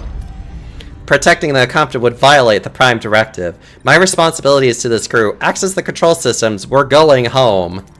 You're abandoning the Ocampa? To hell with the Prime Directive. They deserve a chance to live. Follow through. Access primary control systems to return home. It's my ship, Commander. Tuvok, now. Attempting to access the primary control systems, Captain. Transit program initiated. The array is ready. Engage! Janeway made the call. Voyager will return home. Tuvok activates the caretaker's technology, and a blinding white light engulfs the ship. Uncertainty hangs in the air. Will it work? Will they make it back? Time seems to freeze as the crew braces for the unknown. Voyager materializes in the Alpha Quadrant! The familiar star is a welcome sight. But the joy of returning home quickly fades as Starfleet and Maquis lock eyes. Just moments ago, they were allies, united by a common goal. Now, back in familiar territory, the reason for their alliance has vanished. We're back! We actually made it! You abandoned the Ocampa, Janeway, left them to the Kazon, another powerful enemy preying on the weak, just like the Cardassians. I like saying it that way. I won't apologize for putting my crew first, Chakotay. If you remember, the only reason you and I formed this alliance was to get our people home safely. And now we're back to being enemies? Is that it? You're going to hand us over to Starfleet? Ooh, this is an interesting choice. Okay. Do we want to be complete bastards, or do we want to let them go? And the Chipotle... Stop it.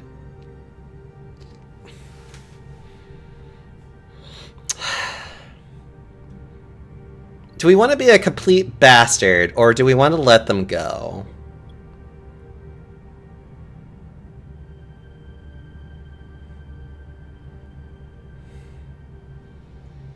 If you love them, let them go. I love the cause. Chakotay, we've been through a lot. I can't ignore that. Now, if you'll excuse me, I'm going to make a full report to Starfleet Command about how the Maquis regrettably evaded our attempts to apprehend them. When I return to the bridge, I trust you and your crew will have made yourself scarce. Chakotay, damn it, what are we waiting for? Let's get out of here! Consider this a parting gift. Farewell. Thank you. Goodbye, Captain.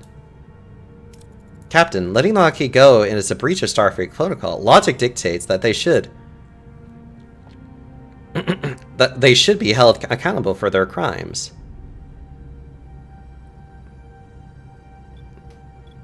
Value compassion over logic. We owed it to them.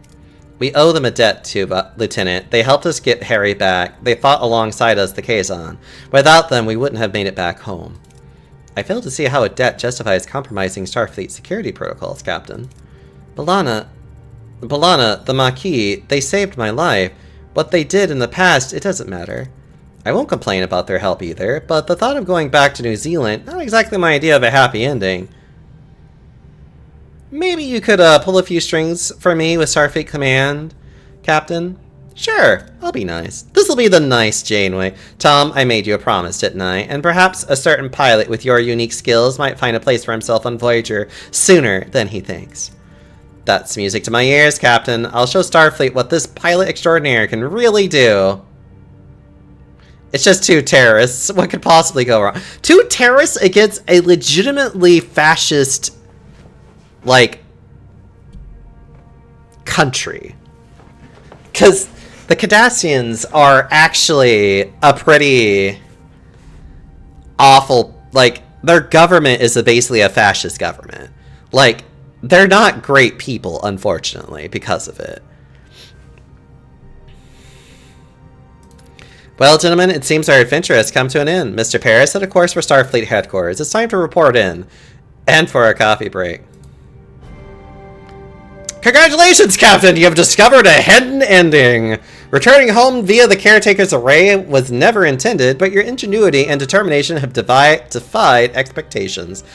However, this ending is not without consequences. The Compa will be left to fend for themselves against the Kazon, and Voyager's crew will miss out on the many adventures and challenges that await them in the Delta Quadrant. Are you sure this is the path you wish to take, or would you like to reconsider your decision and explore the intended storyline?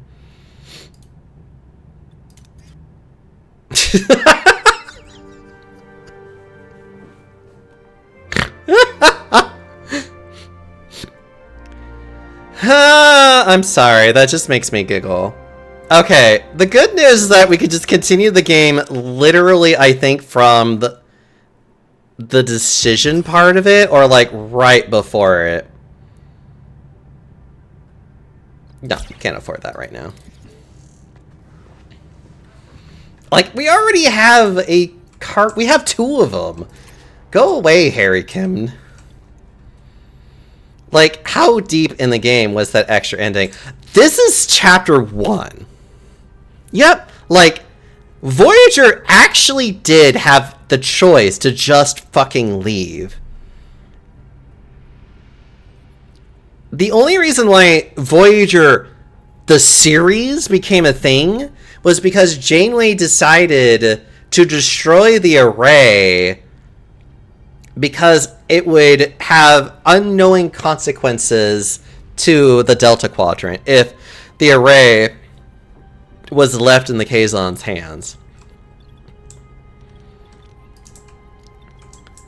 That's essentially what happens. How long is this game?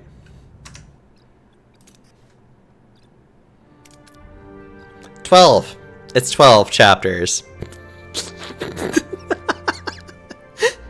You can finish the game technically in chapter 1.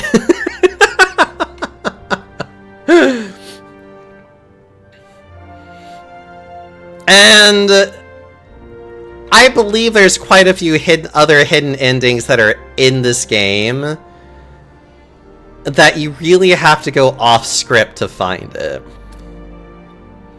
Also, yeah, it's always a bad idea to put your queso in high-tech device. Okay, back to what we were doing. This only shows up if you start again. Go away, Harry. No one asked your opinion on anything. So yes, we have to do the fight again, which is understandable and fine.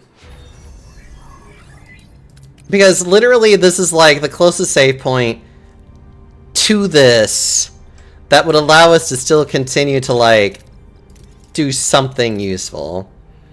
No one asked you, Idson. Oh shit, I remember what one of the other endings would be. Captain, we reached our destination orders. We're gonna do it again. Okay, we're gonna skip a lot of this stuff, excuse me. Battle stations! We're gonna do the Chakotay route. And okay. What are your orders, Captain? So in order to change targets, Moving to attack the front, Captain. Ability ready, Captain. Could you choose a place to go? Yes, I don't care. Go. Ability ready, Captain. Shields down, Captain. Yes, Enemy shields destroyed, I Captain. know. Oh, actually, I probably should. Defend the port side, Captain. Ability ready, Captain. Ability ready, Captain.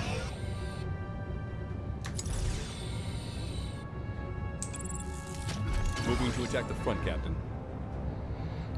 Moving to attack the front, Captain. Ability ready. Enemy shields destroyed, Captain. Ability ready, Captain. Go after their warp core! Kill it!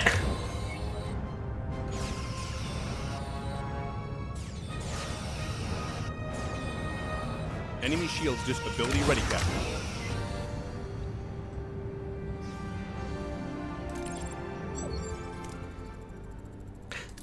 That's what it was. I took too long defeating him last time. Notice how he didn't have to ram his ship into the Kazon. It's because we didn't take as long to act. In other words, you have a short period of time to beat them up. If you can beat them up fast enough, you actually get to keep the Maquis fighter. That went better than expected. Our raider is still in good shape. I'll keep it close by, just in case more Kazon decide to show up. Are there any other opportunities to get more ships? Yes, actually. The default ship that you usually get are going to be from the Talaxians. This is actually a secret one that you can get by actually doing well in this fight. There's another one that you can get later on. Actually, I think there's two. I think it's like you get one or the other. No, I think it's you can get one. The other one is like a slightly better choice. It's like it gives you different rewards. But you can get other ships that can be your allies, yes. You are strong, Captain, but there is strength in numbers. I have called for reinforcements. This array will be mine. Then I guess we don't have much time. Hail the array. Well, aren't you persistent? Yeah. Impossible. Send us home. Blah, blah, blah. He's dead. He's gone, Captain.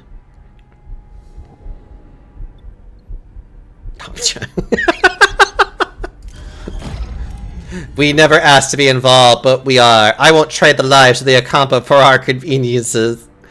For our convenience, Lieutenant Tuvok, ready the tri-cobalt devices. I clearly would never have left the Ocampa under normal... What are you doing? The rays are only way out of here. You can't. I can and I will. Try Cobalt devices ready, Captain. Fire.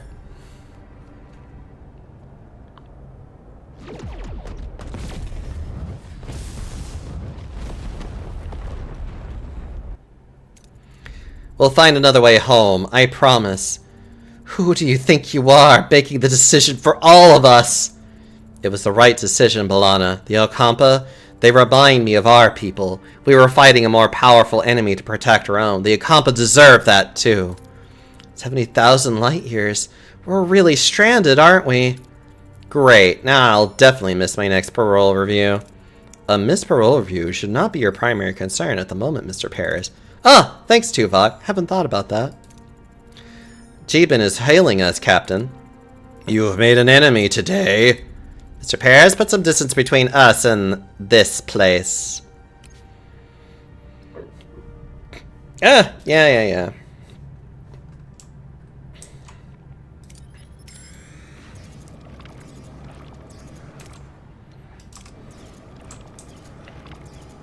Who do you think you are? The captain.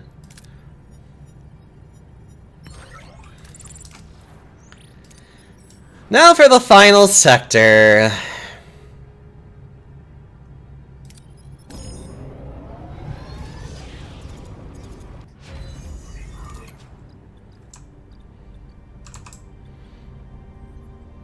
I don't know. I just find this entire, like... I find everything in this, like, first little area just, like, hilarious.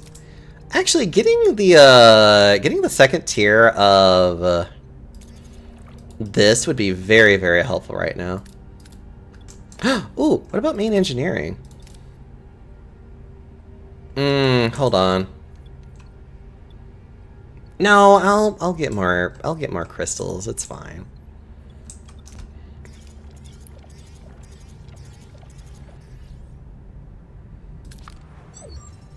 "70,000 light years from home. It seems we're in this together, Commander. Your decision didn't win you any friends, Kazon, Maquis, and Starfleet, but I respect you for it. Their anger is justified, but we have more pressing concerns. 2 crews on 1 ship, stranded in the Delta Quadrant, fighting for survival. I know a thing or two about survival. The Maquis are a motley crew. We had to learn to put our differences aside to work together, to coexist." Coexist? Well, Commander, I'd like to offer you the position of Voyager's first officer. First officer? You're willing to trust a Maquis with that responsibility?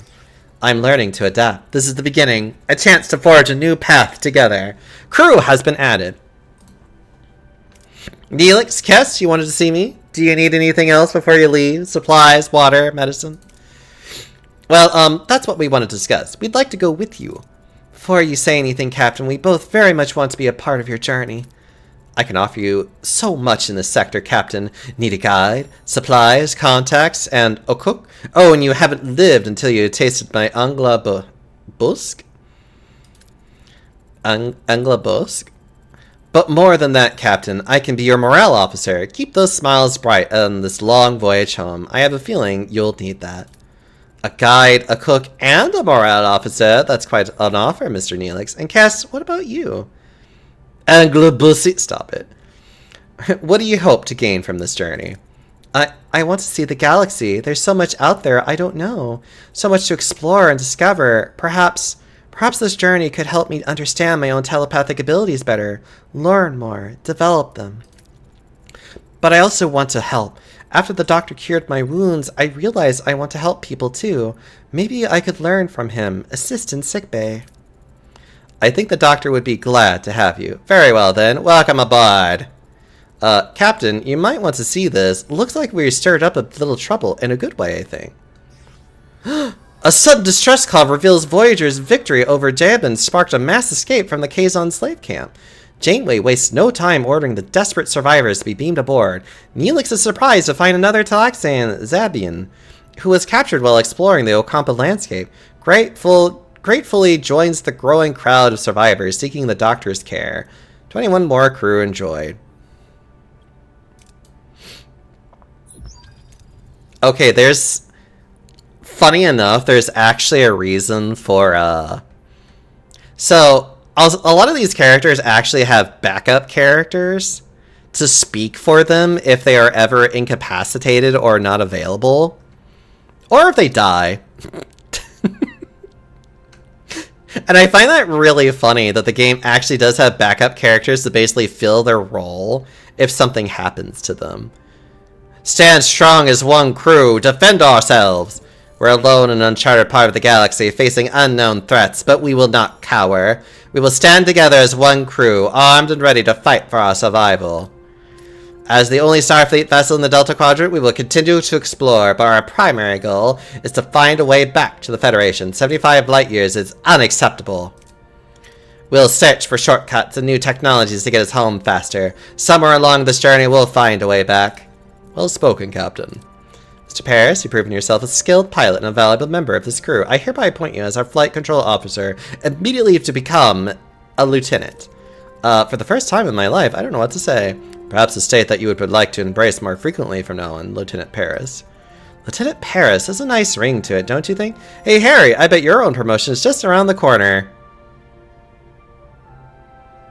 I like how Harry Kim is just this, like, this joke character that's just always an ensign. Oh boy, imagine me becoming captain one day. Very well, gentlemen. As your first official act in your new position, Lieutenant Paris, set a new course. We're flying home. And you get to choose to actually leave immediately or stay. It is, in my opinion, that you usually should want to stay and gather whatever little resources you can. Or at the very minimum, allow yourself more time to do research.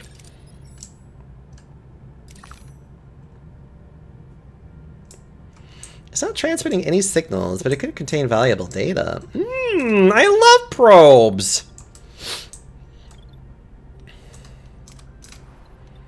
Wait a minute. Oh, that requires 50.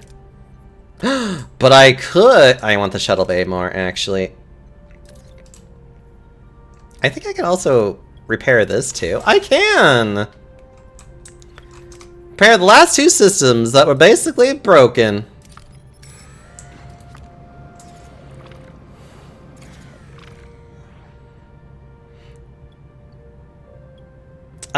We have detected a deactivated alien probe of unknown origin. It is not transmitting any signals, but it could contain valuable data that we can acquire for scientific research.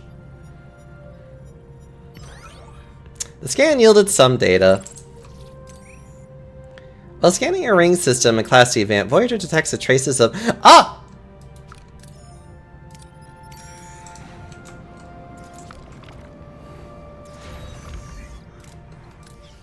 Remember that thing I was talking about earlier? While scanning the ring system on the Class D planet, Voyager detects traces of the 247th element, a major breakthrough for a Federation. Analyzing these samples could prove valuable scientific insights.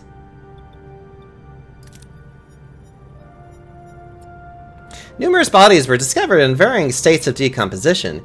Each was covered in fibrous membrane-like substances, creating a disturbing scene.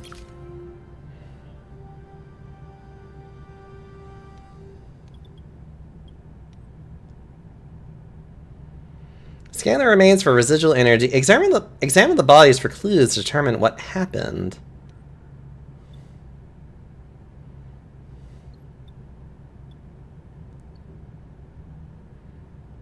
Ooh, let's try this one. Scans show that the fibrous membrane is indeed the newly discovered 247th element, and that it could serve as a plating surface. The bodies seem to be from another dimension. I note hence the asteroid is viewed as a passage to the afterlife. And that's all you need to do. We have now unlocked a new technology. The ultra-thin reactor plating, which basically makes the warp core suffer less damage. Also, hi, Long Lost. How you doing? Long Lost, you missed me doing an alternative ending that you can do in Chapter 1 in this game, which is hilarious.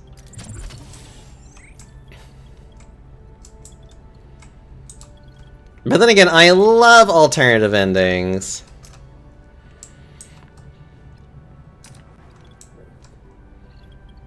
Actually, I guess I could go ahead and grab this one while I'm here. I don't think there's really anything else I can actually do other than just get more energy.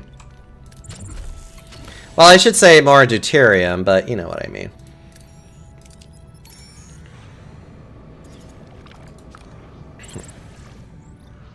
Yeah, anything that's easily collectible. I have literally three other sources to go for.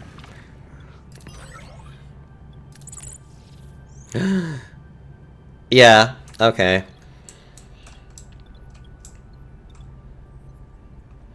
Yeah, I need tritanium before I can do anything else, in all honesty. Like, that's all I need so I can repair these two systems. So I can finally get the holodeck, because the holodeck will be very helpful.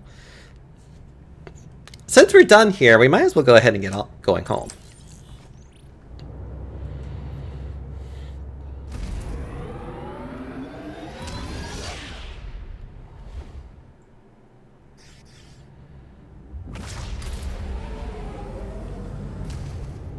I guess I could have built a biolab. No, Personal log, Lieutenant Tuvok.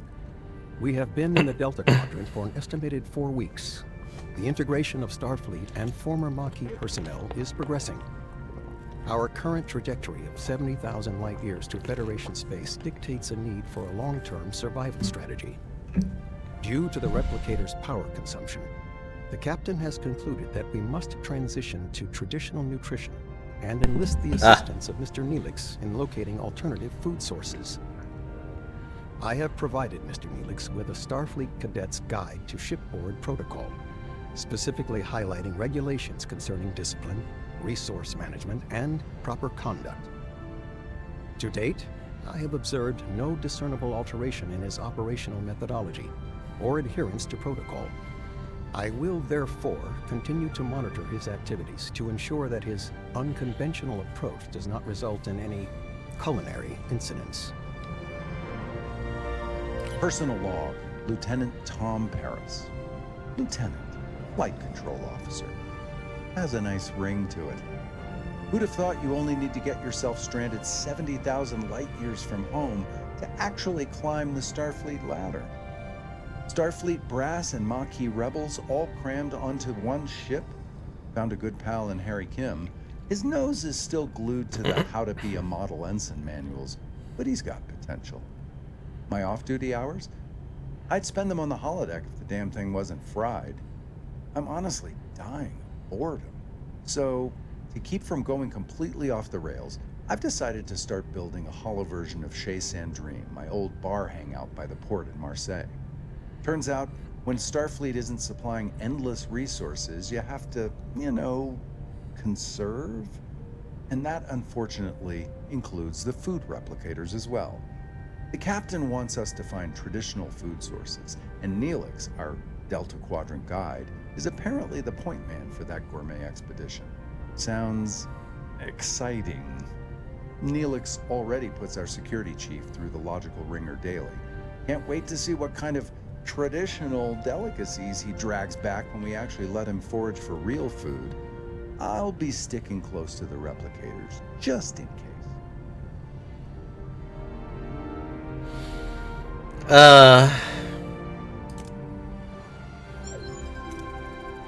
Doctor, can you accidentally remove Paris's voice box? Mr. Neelix, do you have any recommendations for edible plants? Plants? Ah, yes. There's a lovely little L-class planet close by. Lush vegetation, abundant wildlife, and it's almost perfectly safe. Almost? That's reassuring.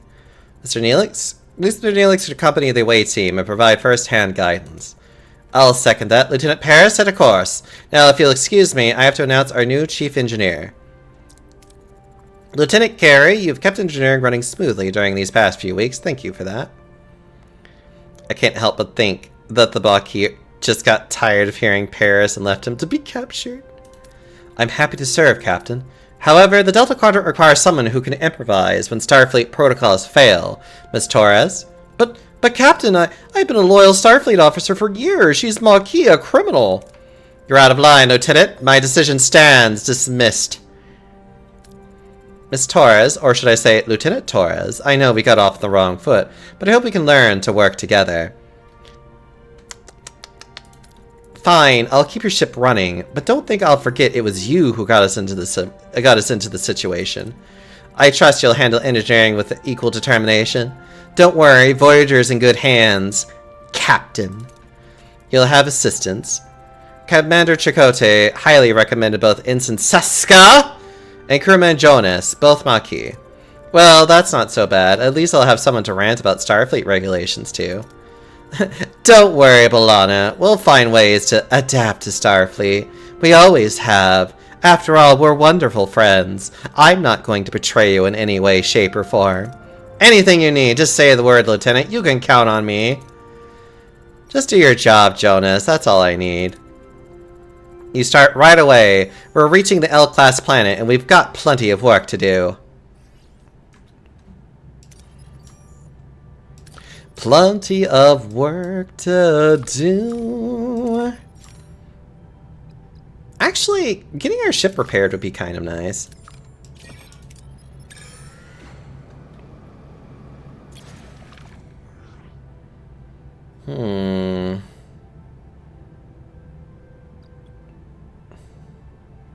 Actually, we can definitely find plenty of uranium. I just want to get I just want the hull fixed. See? Fuck. Okay. Let's see. Let's go this way. The ruined room. Actually, I do need to get a biolab, though.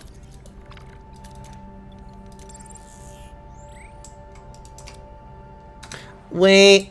I don't think there's anything else I can... Oh, I can grab this. I always forget about this random-ass little fucking room that's right there.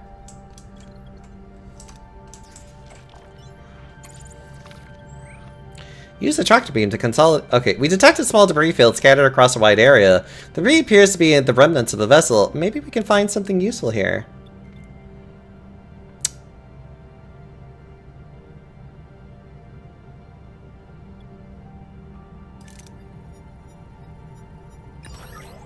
Okay. What? What do you want? Oh, upgrade to core level 2. Yeah, I know. Huh? Oh, we have more dilithium for some reason. Sure. Okay. Oh, Captain, we found an abandoned ship adrift in space. It's powered down but structurally sound with sealed storage compartments. Blindly beam a team aboard to force open the storage and retrieve all contents. Destroy the vessel and salvage the debris. Send a shuttle to breach the storage from outside and extract resources. Fuck it.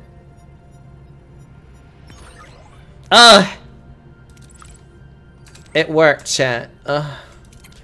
Also, upgrading engineering is actually really important because you're going to run into energy problems constantly in this game.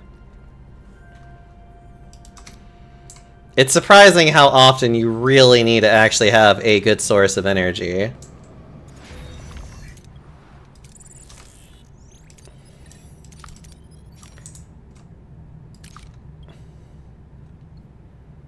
Actually, we have detected the Class E planet. The molten surface, extremely high temperatures, and intense solar radiation make it highly dangerous, but valuable resources are concentrated in pockets in the cooling crust. We can either deploy a standard mining probe to mine resources, or use a precise phaser beam to mine resources from the cooling crust. I say we just deploy standard stuff. Yay! Hooray!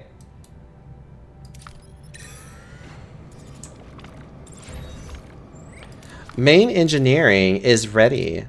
Upgrade successful, Captain. The war core is now level 2. We've significantly increased our maximum energy output, making Voyager ready for higher demands. I have to actually specifically do that, but I'm going to conserve that for now, since it's not absolutely needed at the moment. We've detected a Class D planet. This small planetoid has no atmosphere, but scans reveal surface deposits of resources trapped just beneath the ice. The low gravity makes remote operations easy, but the surface is extremely cold. We can shoot a thermal beam to heat a wide surface area for mining, Or you can launch a torpedo and shatter the surface for resource exposure.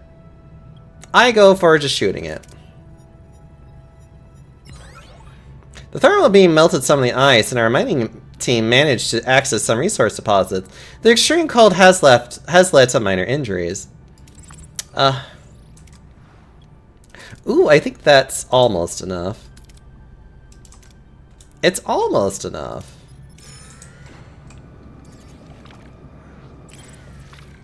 We found another ship.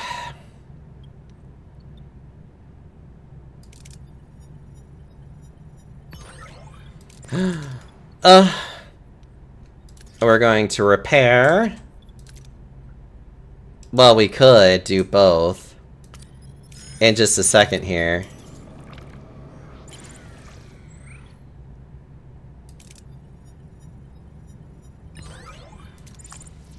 Ugh.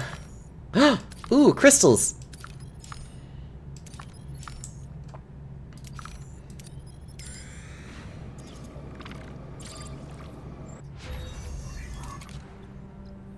A new hydroponics bay too. Actually, abort that. Let's do resource analysis and start with abort that. Let's do transporter way 2. Transporter room 2. So B'Elanna is our new engineering chief. Technically, how the episode goes is that Janeway was having to consider who would be the engineer, and essentially the episode goes with B'Elanna making a very stellar recommendation and getting them out of a bad situation, and that's how she became basically the chief engineer, was by literally showing off that she's actually very good at her job. You know what, I'm just... Sensors have detected a strange subterranean cave with possible dilithium crystals. This is a very lucky find, but the cave system seems unstable due to volcanic and tectonic activity. Carefully explore the caves and mine whichever crystals are safe to reach. I'm not in any rush to get more of these. We have plenty of chances to get them. Oh, I think I know what that one is. Life support system activated.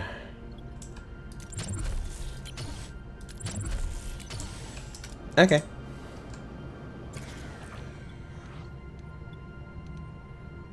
Blindly... I hate this game when it tries to make me think it's just going to start killing my crewmen. You know, I really would like to get a biolab. Yeah, just saying. Let's get out the planetoid. Do I want to get the planetoid now? I kind of have to. There's no reason for me not to go. Captain, reach our destination orders. Take an Ocampa with us.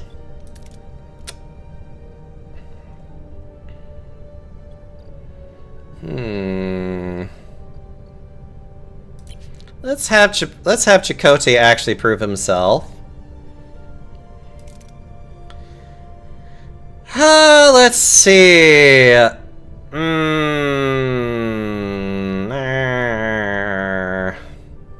Neelix, sweetie, why don't you go?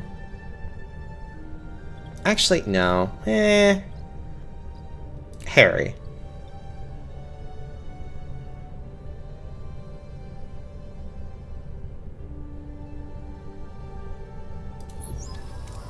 Captain, we're inside a cave system, and our tricorders are picking up strong dilithium signatures. Orders? Let's see. Perform a geological analysis. The team performs the analysis and finds no dilithium in the walls, begging the question, where does the signature come from? Captain, we found a metal door protected by a sophisticated force field. It seems that we are not alone. Blow it up! The team destroys the force field in the door with a controlled explosion, revealing a constructed tunnel they enter. Captain, we're standing in a kind of operating room, and someone has acquired quite a collection of organs. No sign of anyone alive. Try to recognize some of the familiar-looking organs. Kest's medical knowledge enables her to examine the organs. It seems they've been infected with a strange flesh-eating disease. Suddenly, a secret door swings open, and a hooded figure rushes out holding a tricorder-like device. Captain, threat established. Orders?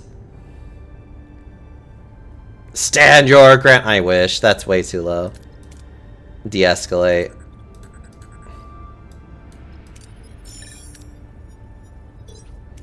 The team calms the stranger down, who hurriedly flees the scene. Worried about further surprises, the team retreats to Voyager. Captain, the away team has returned. That was a close call. Quite. We cannot draw any definitive conclusions as to what was down there. But what about a guess, Lieutenant? I guess we are dealing with a species that appropriates organs, and our away team almost contributed to their collection. However, the why is not clear. Captain, an alien ship just left the planetoid at warp speed. We can still follow their Ion trail. Sure. Our chance to find out why. Follow them.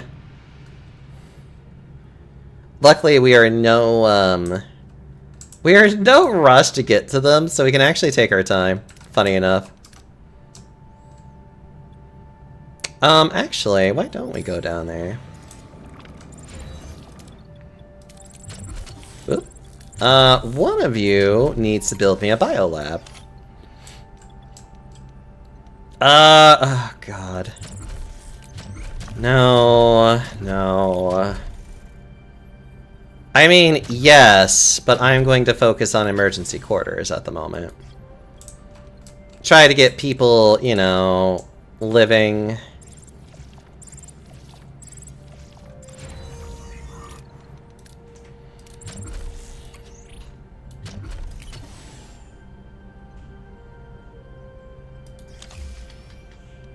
Oh. Well, we're gonna have to increase power.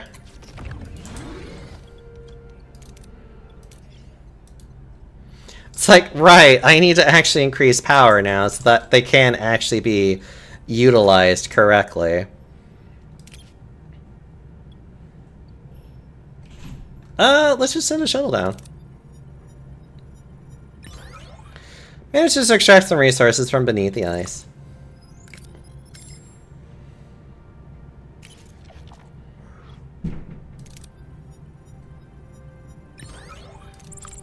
Cool. I was like, cool. It would be nice if they didn't try to... Okay.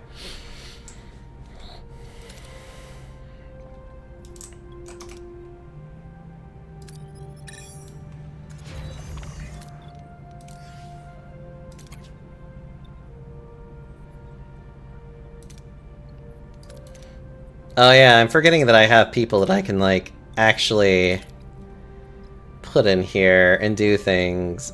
Harry Kim, you go in there.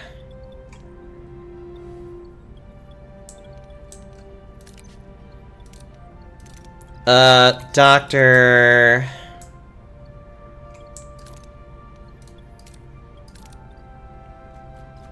B'Elanna...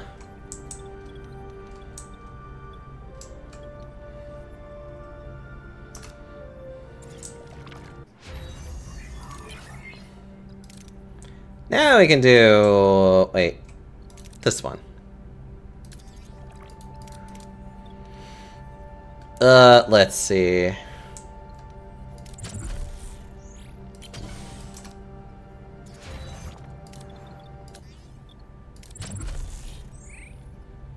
Wait. Oh, that would be kind of bad. That would be better.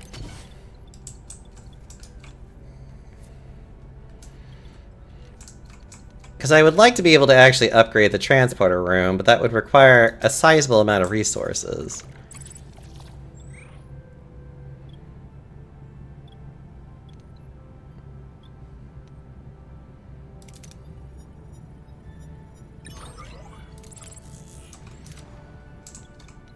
I think I still need a little bit more, and that's fine.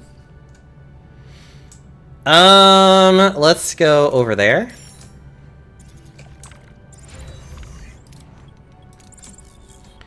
You upgrade transporter room. You upgrade.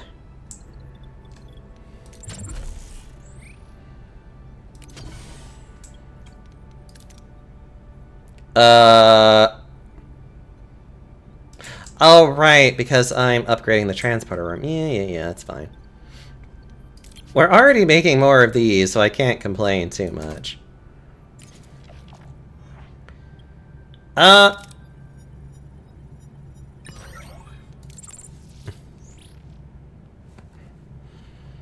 Okay, let us go ahead and just head towards here.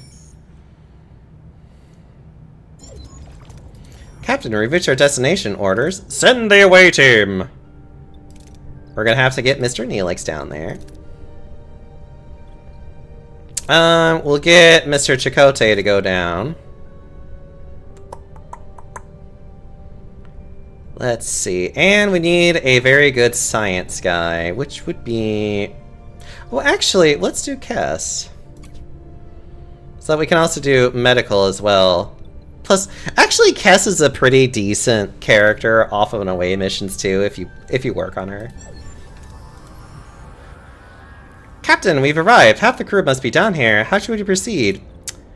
Harvest inconspicuous plants. Neelix quickly identifies the delicious-looking apples as poisonous and the strange roots as safe and nutritious. The away team gathers a bountiful supply of food. We've received your signal about the ship in orbit, Captain. Seska is missing, and we can't locate her comm badge anywhere.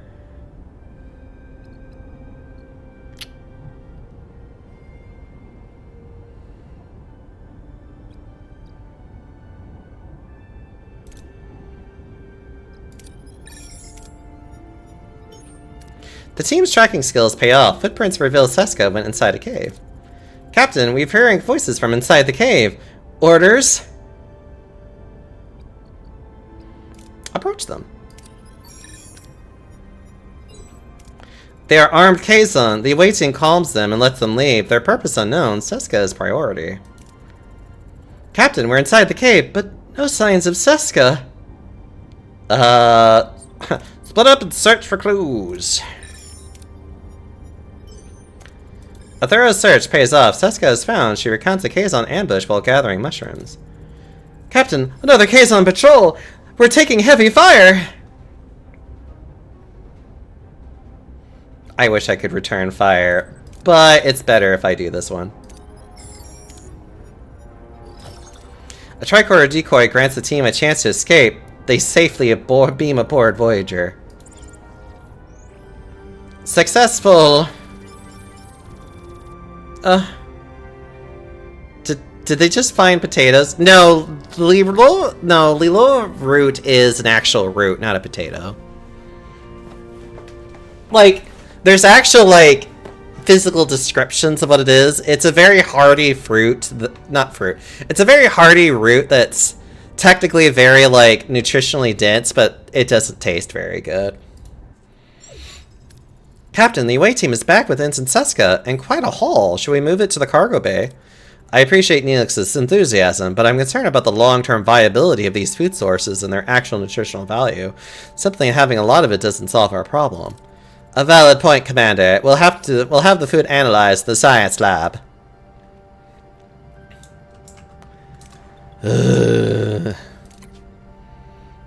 I can wait. Actually, how long until 5 cycles? Fuck! Okay. You know what? I don't even need to be here after this. I'll do this.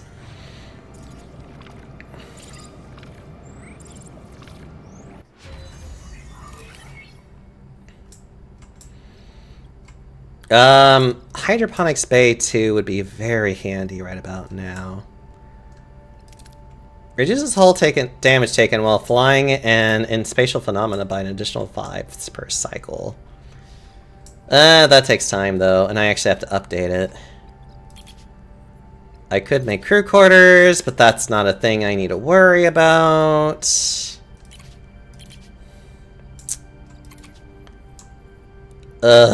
Honestly, I would rather get going to the next tier of research, but I can't. Go ahead and research Hydroponics Bay, level 2. I might as well. Yeah. In this case, anyways. Let's see. We found another abandoned ship. I don't need a lot.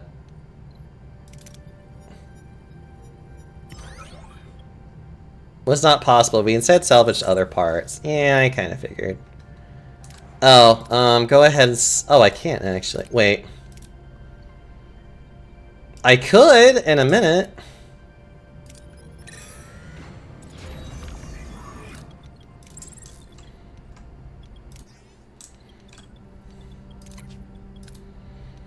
Reconfigures the captain's... Oh, I can't. I literally have to wait until that gets triggered.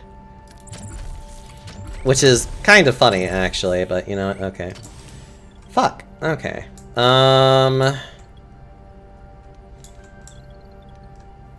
That's like the last of it, though, so it's like, fine. More...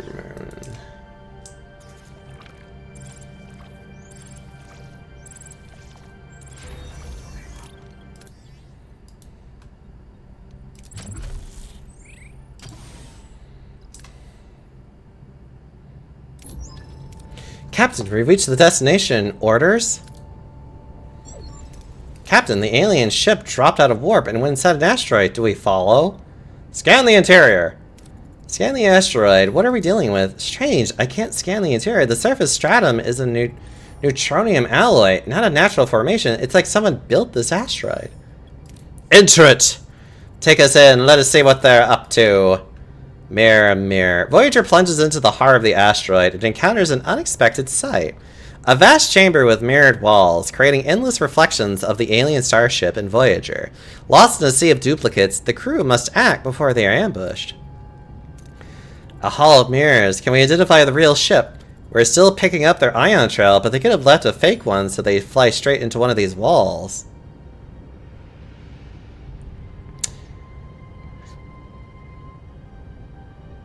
So, fire torpedoes to shatter the mirror. So, the answer that was normally in the show was that they just used the phasers as a searchlight. So we're gonna do that. Reduce phaser power and send a continuous beam until it hits something non-reflective. Their ship. To 15 degrees.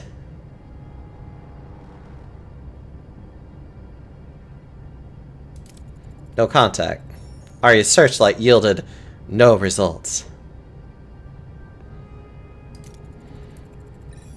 It's back to the drawing board. Let Tom navigate through the hall mirror. This is your moment to shine, Lieutenant Paris. Get us through these mirrors. My pleasure, Captain. Just another Tuesday flight. And we're through. Did I promise too much? Not a single scratch, huh? Scanners are picking up 2 weak bioelectric signatures in front of us. They're powering their engines, Captain. What do we do? Lock onto their bioelectric signatures and beam them aboard. We got them, Captain. In the transporter room, the captured aliens materialize, their bodies ravaged by rot. The crew exchange uneasy glances. What has caused the aliens' horrifying disfigurement? You are aboard the Federation Starship Voyager. I am Captain Catherine Janeway. I am Dareth, and this is Mortura, and we are of the Vidian Solidarity. I demand an explanation of what happened in the caves. I'm so very sorry that we tried to attack you. Normally we harvest from the dead, but time is running short.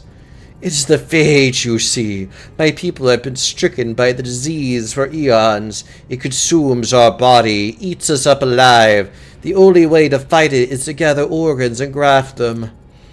I'm in mortal peril and in dire need of a lung, but this is not your problem, Captain.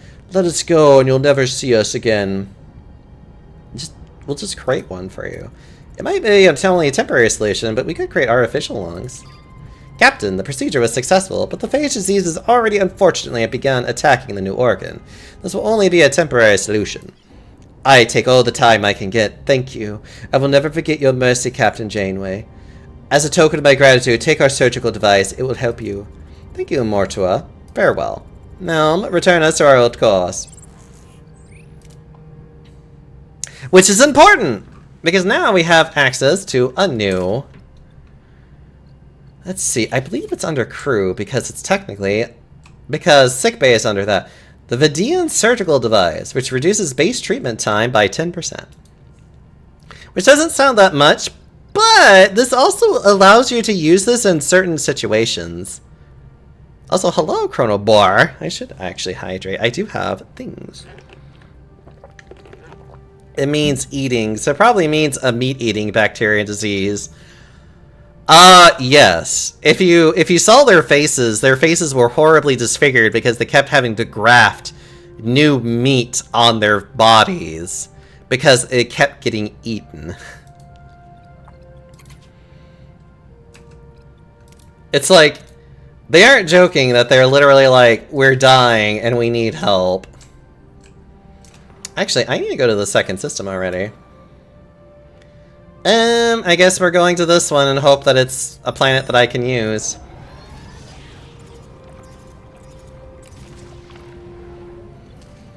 Well, it's okay. I hate it when it does that. Ugh. I really hate it when it does that. It makes me cry. It makes me cry every time. It's being like, whoa, I might explode! And it's like, please don't explode.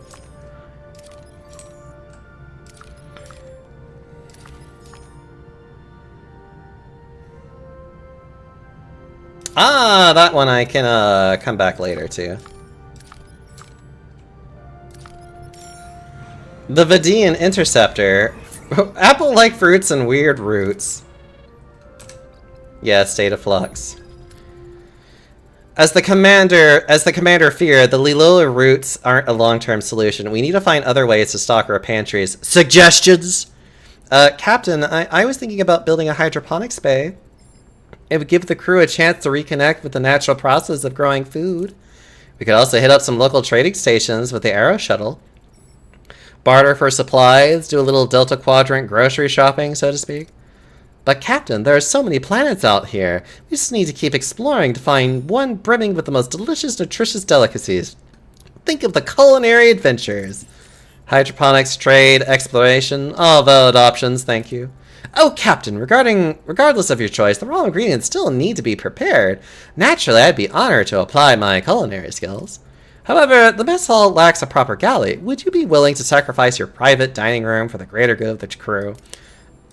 Wonderful! I'll get to work straight away. Which is pretty much literally how Neelix did that. It was just literally like, wonderful! I'll do this right away! And it's just like...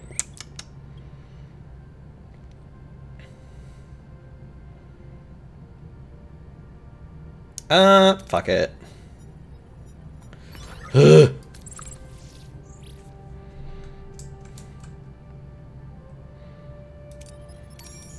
I do need metals, though. Just standard. We're more unstable than expected, but we did manage to get some resources. Yeah. We need more phases, Captain. More phases! That takes 2 cycles, which I can spare. Blah, blah, blah. I've already done that. Thank you. Normal. Oh, thank God.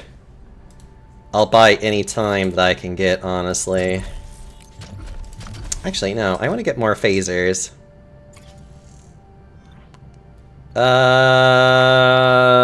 Yes.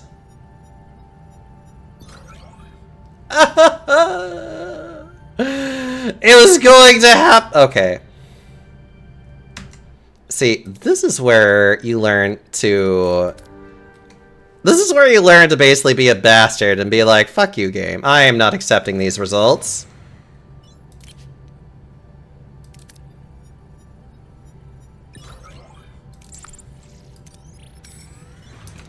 Is this being a bit of a bastard? Yes. Is this my way of telling the game to go fuck itself sometimes? Absolutely. And I have absolutely no shame in admitting this.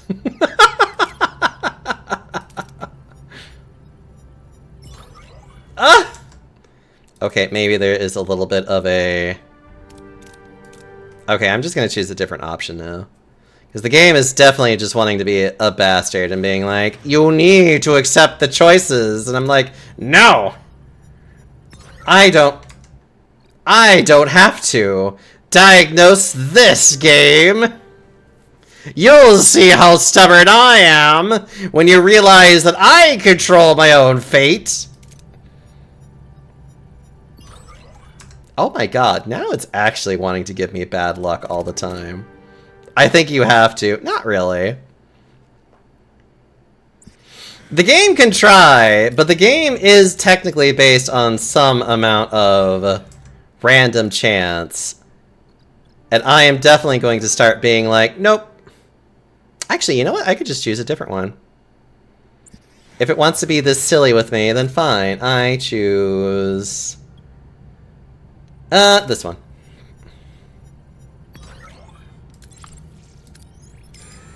You also underestimate just how stubborn Deoxys is. I am stubborn. And you better believe that I am going to be... I don't need the best of it anyways. It's just literally like...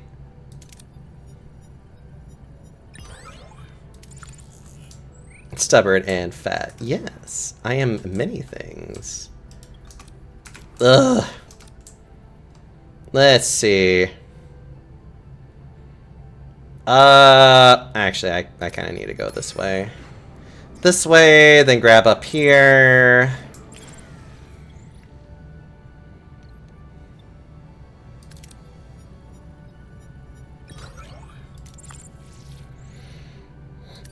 Go grab some food, because dear lord, do I need it right now?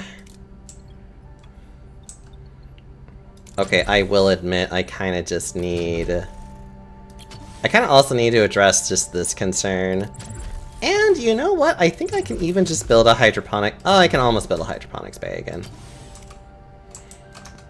It's just the only problem is that I can't take this without wasting some tritanium. Sure, alright. Ooh, that was a good boon of food. Ugh. Ugh, what? Captain, we're picking up a distress call. On screen. Anyone who can hear this message lost control of the bridge. Ship is falling apart. Help now, please. Captain, this may be a trap. Can we determine if the situation they sustain genuine damage? Its fluctuating nucleonic patterns might indicate a reactor breakdown on board. Scan the Kazon ship. Let's see what we're dealing with. The ship is identical to the Kazon Nistrum radar we previously encountered, Captain. The Kazon Nistrum is one of the more violent sects in the entire Kazon collective. Is that really their captain's hat?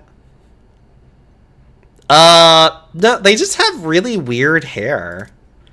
Scan for any other Kazon ships in the area. Nothing showing up, Captain. Well, we'll help, but be cautious. This could be an opportunity to make new friends or enemies. Okay.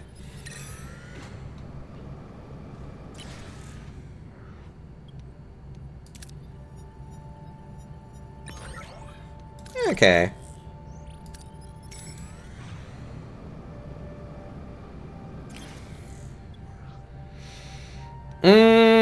Just scan. Let's see if there's any resources left. Ah! Beautiful. Actually, I'm willing to put you on hold. For now.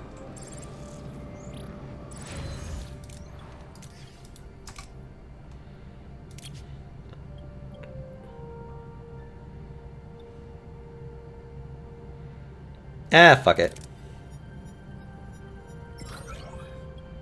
There was an accident. Some of the crew were injured while mining the asteroid. We aborted the mining operation. Okay. Right. Can I build this now? Of course not. And I can't do this yet. I can't do anything. I'm so sad. Oh, wait a minute. What am I doing? I have this. Wait, no life support, right? Ah! Fine. Let's see. The only other thing I have left to do is to go say hi to Kazon Raider. Captain, we've reached our destination. Orders? Let's see. Tom Paris and Cass are good options. With Balana being a wonderful, like, please, for the love of God, help us.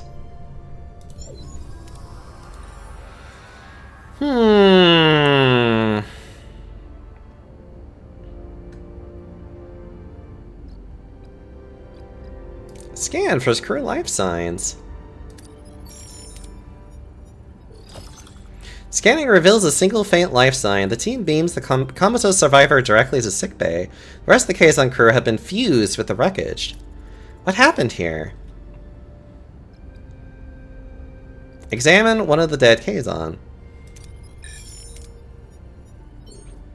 I swear to God. A medical examination reveals no signs of conventional weapons or combat, suggesting the disaster originated within the ship. Any suggestions how to find the origin, Captain? Examine the ship's energy conduits? The conduits show signs of a massive pre-explosion energy surge originating in a radiated area behind the force field. Captain, there's a strange console behind the force field. It could be the origin of the explosion, but the radiation is preventing us from coming any closer.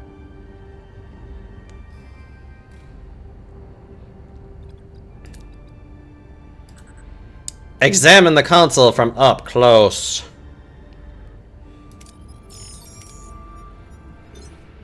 Despite the severe radiation exposure, the away team examines the console, which contains traces of Federation technology. Injured, the away team returns to Voyager.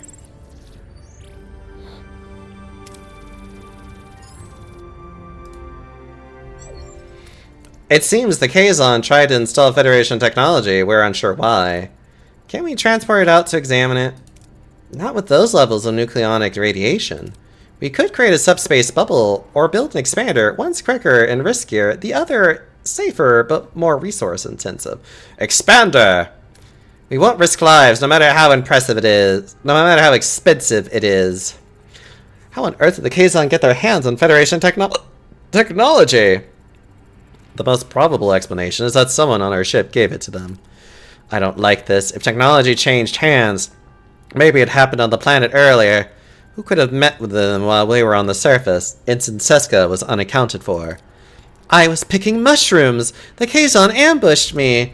Quite. I suggest interviewing the Kazon survivor, Captain. Captain, this raises serious security concerns with Maquis personnel in critical areas. This is about you being passed over for Chief Engineer, isn't it, Carrie?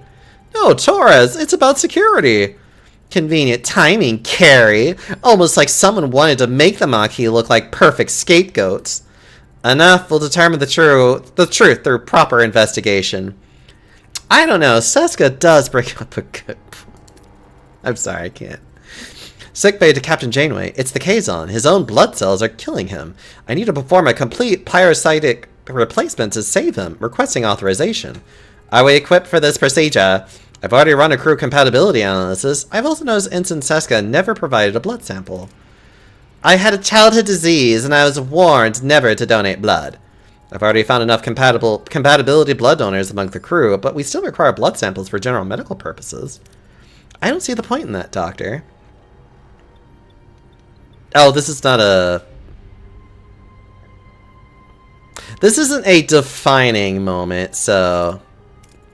Ensign Seska, your order to provide a blood sample is for your own good. And about the Kazon patient, just use the Vidian surgical device, you idiot. The Vidian surgical device will help, Doctor. Good news, Captain! The Kazon is stable. Chances are high that he'll survive. Good. Let me know as soon as he wakes up. Let's proceed with building the expander. Oh, right. Now we have to go to the workshop and build it. The one thing I really was not needing to actually, like, you know... Okay. I'll be back in a second. Hold on. A battery? We have other things to do, Balana. Scanzer discovered a wormhole, but subspace disturbances indicate it's collapsing rapidly. Captain, what do we do now? We don't have much time to investigate. Sure. We won't let this opportunity pass us by. Helm, set a course for the wormhole. You actually do have to investigate the wormhole the moment that you see it. Like, you have 30 turns, so you have plenty of time to, like, kind of get over there, but you don't want to waste too much time.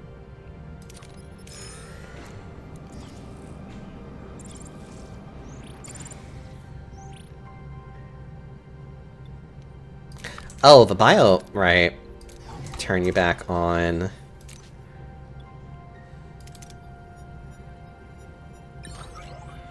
The biolab soon quickly analyzed the arid biome, safely pinpointing and collecting nutrients. Captain, we simply must see the cargo bay. Our pantry is positively bursting with the most magnificent delicacies. Now that the hard work is behind us, we can finally move on to the fun part, the preparation. Just imagine the possibilities. Takar loggerhead eggs, whisked to perfection, a hearty lilola root pilaf, followed by a decadent Leyloran's pudding. I promise you, your taste buds will melt away. I can't tell if he means that literally. In any case, the results speaks for themselves. Our food stores are well stocked. Mission accomplished, Captain. Well done. Okay, I do... Oh, the standoff. Yeah. Actually, I'm really curious how the standoff works if I choose one side or another. Let's see. I need fucking this. Like, come on.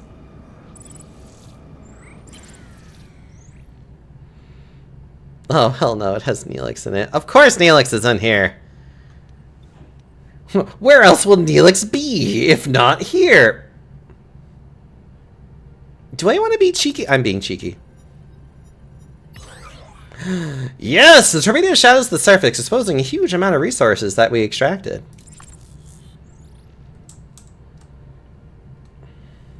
Oh, right. I could finally do the thing I've been wanting to do. More phasers. And I can finally clear this room without feeling bad.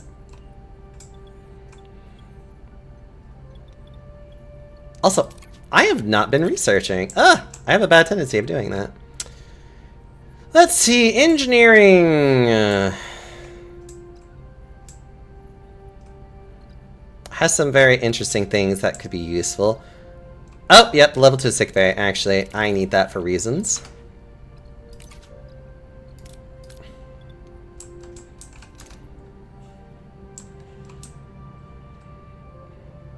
I'll come back to these guys later. A new trade offer has been received. No, get out. How dare you waste valuable research time, fat. Honestly, you actually will have times where you can't really do anything because there's nothing to do. Phasers! More phasers! Okay, anyways, we really do need to build the hydroponics bay eventually.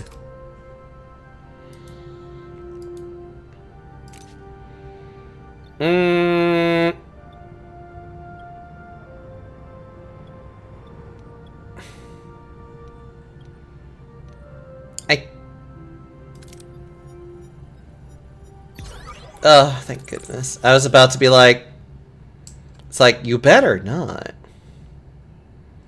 I will cry game. It'll be an ugly cry, too. Okay, a hydroponics bay right next door.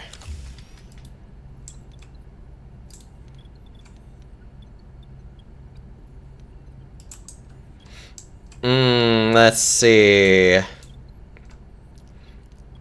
Oh, I can definitely put some stuff over there, too. I'm always ugly. God, please.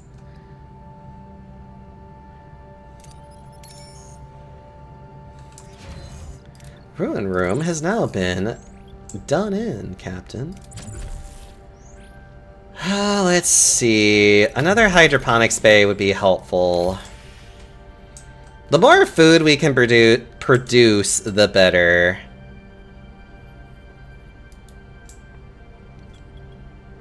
Even if it is mostly just to stem the tide, as it were.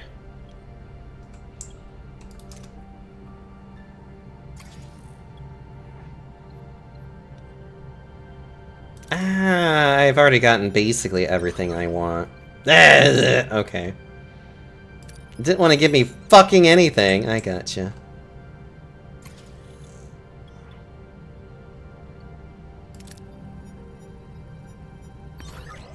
Oh, nice. Oh. That could be that could be kind of nice. Okay, let's go. The hydroponics bay has been completed, Captain. Oh yeah, I forgot that I could do that. Okay. So the good news is that now we can use a lot of our own science in order to make more food instead. So, yeah, B'Elanna, I'd rather have you in there.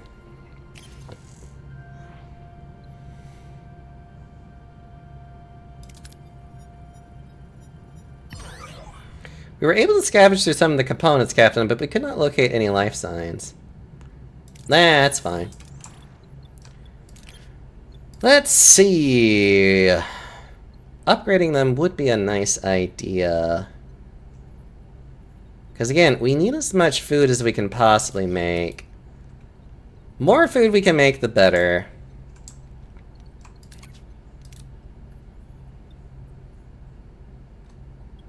Oh, I can do it twice, actually.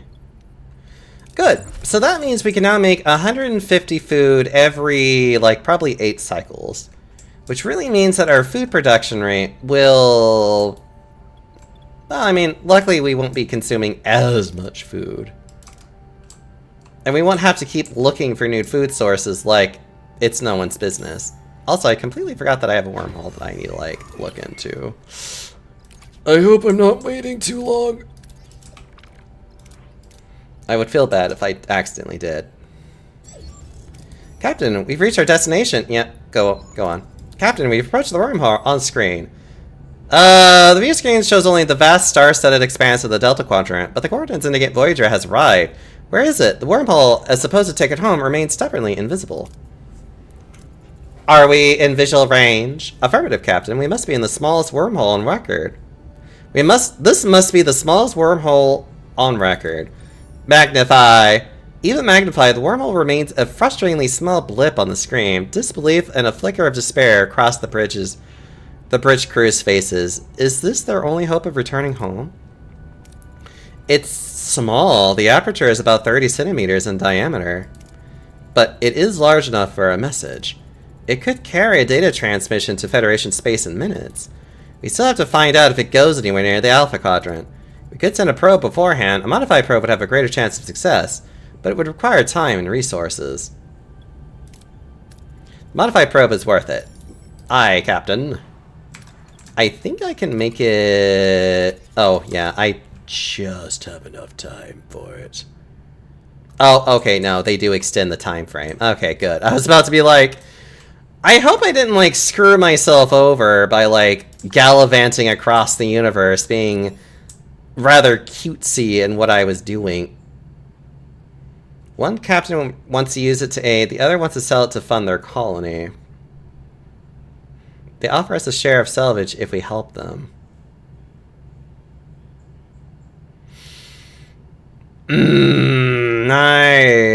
Okay.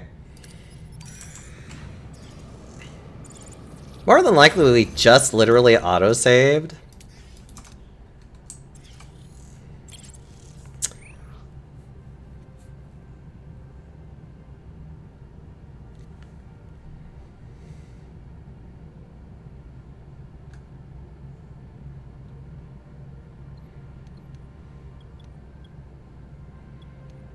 Let's do a compromise, gentlemen. Voyager's mediation efforts are successful, leading to a peaceful resolution and increased goodwill with the Talaxian people. Cool. Alright.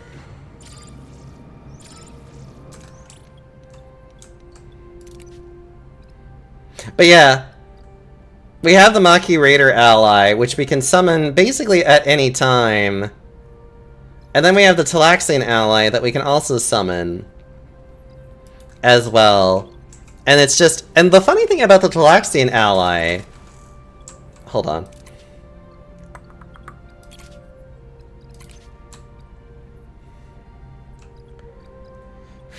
Give me a minute. The Talaxians are actually the only ally that is a guaranteed ally that you can actually increase their combat capabilities.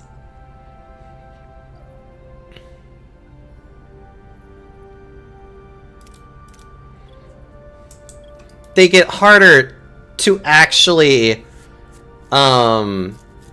recruit, but they also are more likely to not die. Captain, we reached our destination. Orders? Captain, the probe is ready. Send in the modified probe. Do it! Telemetry data incoming, Captain. The view screen shows a green vortex, the image transmitted by the probe from inside the micro wormhole. A sense of wonder and anxiety fills the bridge. What's on the other side?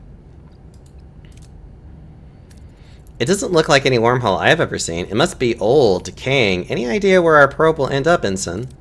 No, but a phase variance in the radiation stream. It's stuck. Can it break free? Unlikely. Wait, it was just scanned by someone else. Hail them. Use the probe to reinforce the signal. We're receiving an answer, Captain. On screen. This is Captain Catherine Janeway of the Federation starship Voyager. Who's receiving this communication? I am Telek Ramor of the Romulan Astrophysical Academy, Science Vessel Talveth, Location Alpha Quadrant, Sector 1385. What are your coordinates? We are in the Delta Quadrant, but since it hasn't been charted, I can't specify our exact location. Delta Quadrant? On a Federation ship called Voyager? I have not heard of a ship with that name. It is new, but not classified. Surprising, Romulans are usually well informed. I've been in deep space for over a year, and I'm not privy to the latest intelligence. I'm sure my government knows of any Federation expeditions to the Delta Quadrant. It's a complicated story. Please, if you could... I don't believe you. You are undoubtedly still in the Alpha Quadrant. I ask again, what are your coordinates? Convince the Romulan with the technical facts. Listen, Grant, just analyze the galactic coordinates via distant quasar triangulation. Our stellar density and dark matter profiles basically scream Delta Quadrant.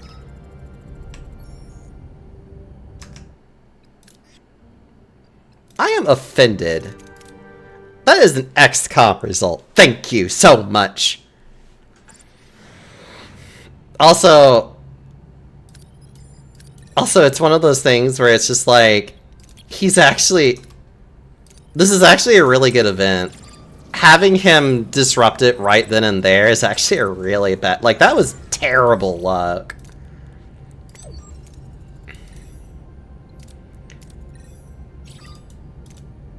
I don't believe you. B'Elanna, please try again. Implausible, but I will believe you for now. Thank you. Captain Ramor, can you help us get in contact with Starfleet? Starfleet? You aren't making this any easy, Captain. Captain, we could try using the visual links signal to beam our crew to the Romulan ship. Linked beaming unlocked in the science tech tree. This is a tech tree that you... The only way to get this tech tree is by at least getting this far in it, which linked beaming is actually very helpful. This has never been done before. We'd have to test it. Would you be willing to assist us, Captain Remor? Fine, but you will beam me to your ship and back, and then I will see if I can, and I'll see what I can do for you. Remor out. Captain, I am not convinced of the Romulan's benevolence. I will look further into him in Starfleet's databanks.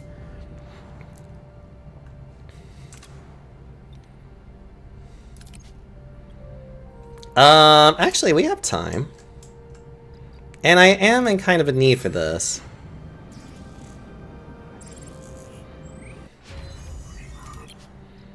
Or at least... Linked beaming increases gathered resources from points of interest by 4%.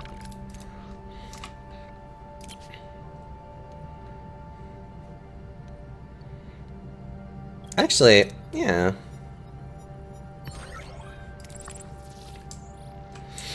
Cool, alright.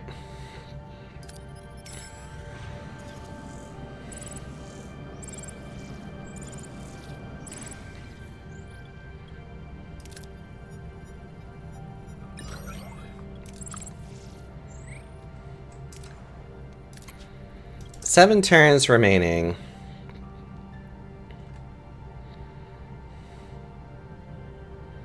Actually, we do need food, so I'll go over here.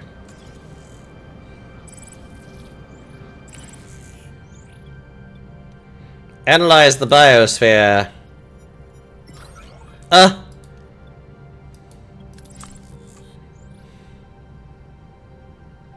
Okay, how much more time do I need? I need 4, so... We go back to the Kazon freighter, and then jump on over to the wormhole.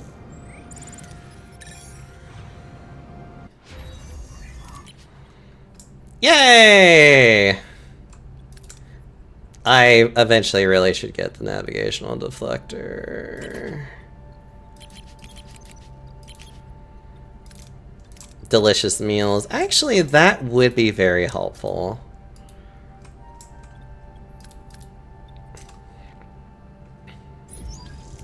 Captain, we reached our destination. Orders. We're all set, Captain. Remor is standing by. Let's give it a try. Energize. Against all odds, the transport beam pierces the micro wormhole, bringing Telek Remor aboard Voyager. The impossible has become reality. This breakthrough could open a new way home. This is quite the breakthrough. I thought we lost you. A phase variance in the radiation stream had me worried. Lieutenant, begin the evacuation. I suggest we delay, Captain. I noticed some inconsistencies in our database, and this phase variance confirmed my suspicions. Captain Remor, what year is it? Year? It's 2351. But this is 2371. A Romulan guest is a person from the past. That wormhole is on a rift, not just in space, but also in time. We were so close. I'm afraid we're left with our original request. In 20 years, would you relay our message to Starfleet? I will. If you should find a way back within my lifetime, I would welcome a message from you. You'll hear from us because we'll get back. Energize. Captain, I think that might not be possible. Our guest has become entangled with a wormhole on a quantum level. Bringing him back could. My patience wears thin, Captain. Can we compensate? Theoretically, but it would be risky. Very. I don't care. I insist you send me back.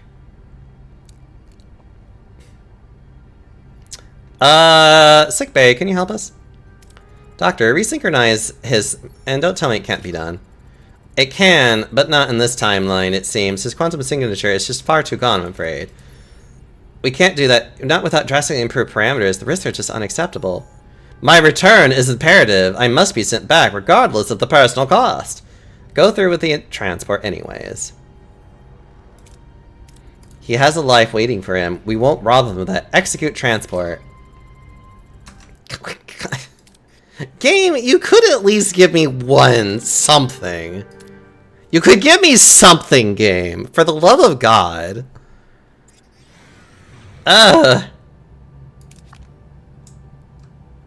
Just literally being over here like, oh my God. Am I being a bit silly? Of course I am. That's the whole point of me doing this. I am a silly panda with stubborn tendencies. That's also why I don't really like streaming games like this. Because I know how I am when it comes to streaming games. Like, I know for a fact I am very much the type of person that is just like, I like to be silly. Ooh, that actually has tritanium in it.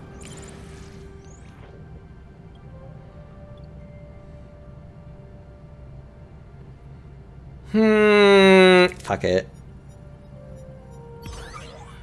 Nice. We need food.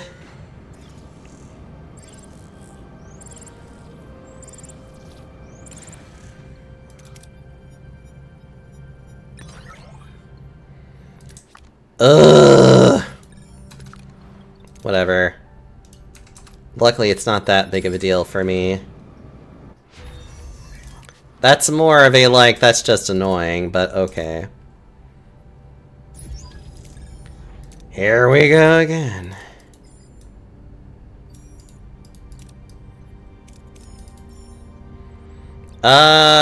Sickbay, you failed me the last time.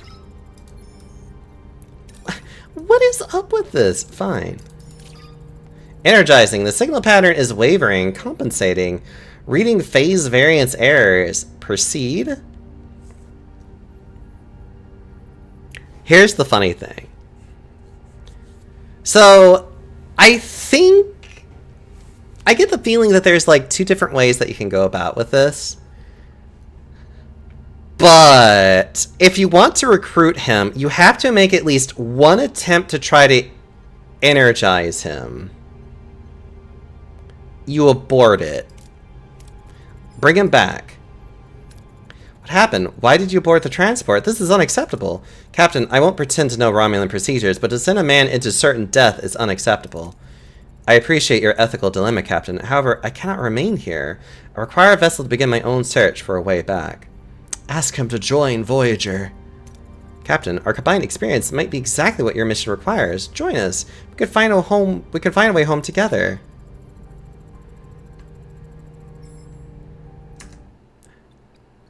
And so it begins. So my stubbornness begins with this one. But this is how you recruit him. You have to make the attempt to actually, to get him to join you. You have to make the attempt to send him back. Fail. Be successful at least once.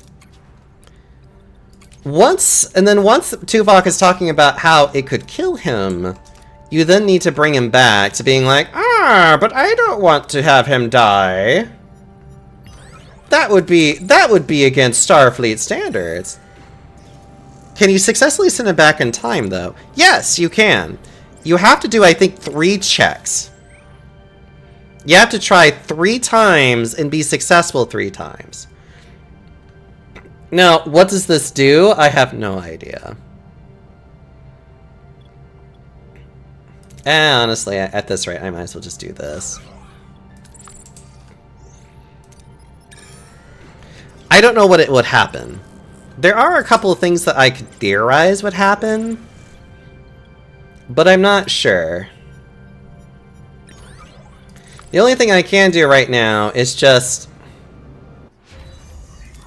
make the attempt to keep trying and see if my dice rolls get better,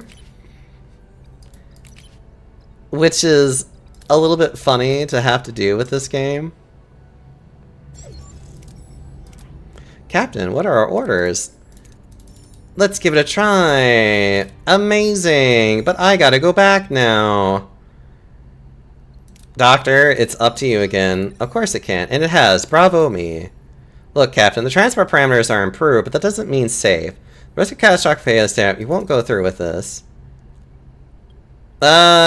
Sure.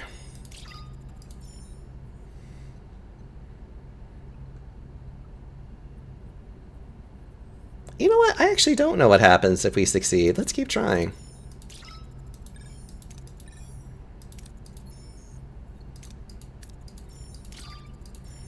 Lock stabilized. It appears Captain Remorse transport was successful. The worm will collapse simultaneously. It appears. Only time will tell.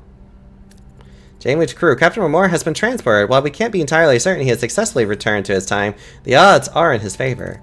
He carries a message that could reshape our future. Though we expect no rescue, we are allowed to hope. Janeway out. Captain, I did not want to mention this in the presence of Captain Remor, but the Federation database states that he died in 2367, 4 years ago. Then hope is all we have.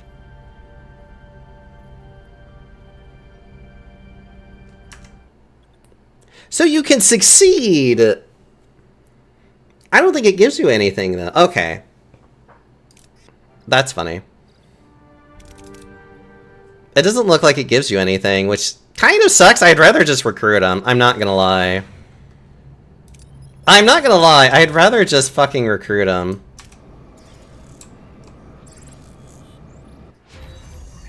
Because that is the thing. He does actually just fucking die.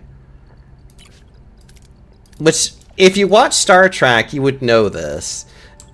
And you would actually be tempted to just not a character in the actual show. No, he goes back home. He actually does. They actually do successfully get him to go back through the wormhole. That's the canon thing. What I am doing is a hypothetical uncanon thing. And then he just dies 4 years ago, according to their timeline. So he's able to get through successfully, but then dies before he could ever give them a message.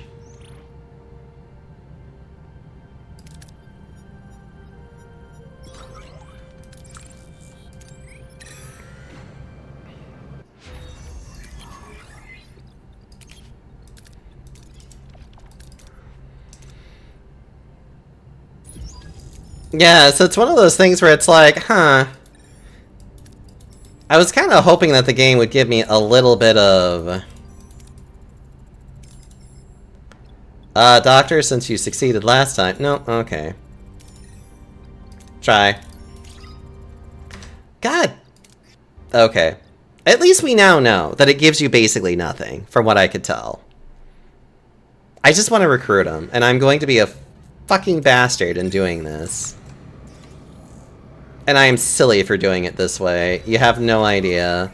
This is definitely the, like, slower way of doing this, because I'm trying to get a very specific result now. But honestly, like... Oh, while salvaging for all the resources, we look at an escape pod with survivors. Saying some injuries, but we were very thankful. Oh, that's nice. We actually got some people with us. Hey.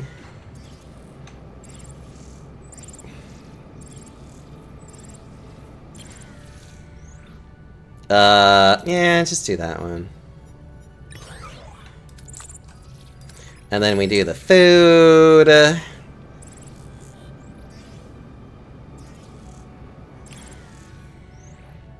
This one, because no one actually...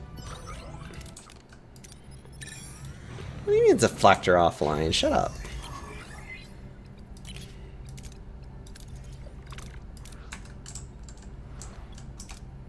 This game is weird.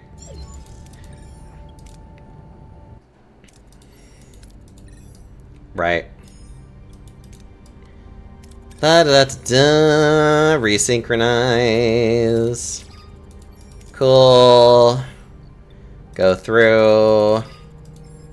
Abort. Join us. I was always a pioneer and an explorer. Very well. A combined effort may indeed optimize our chances. I accept your invitation. My expertise is now at your disposal. Welcome aboard, Mr. Remor. I have a feeling we're going to learn a great deal from each other. Let's get to work. Captain, the wormhole has finally collapsed. Understood. We may not have gotten those messages home, but we gained something equally valuable in return. A new member to this crew. And who knows, maybe we'll be talking to our families face to face sooner than we think. Helm, return to our old course.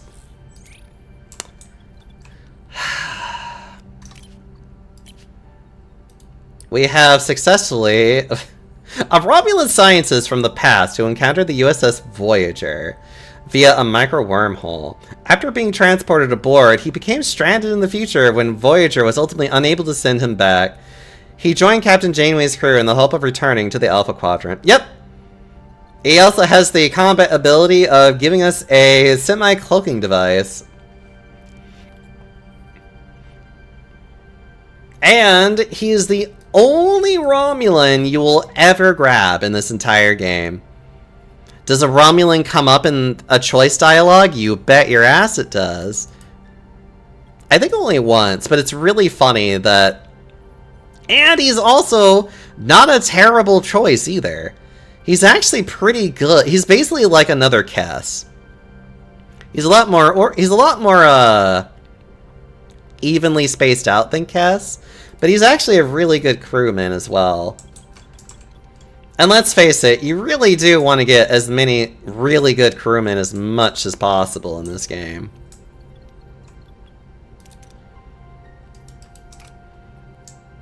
Even if it means being a little bit of a cheeky bastard about it.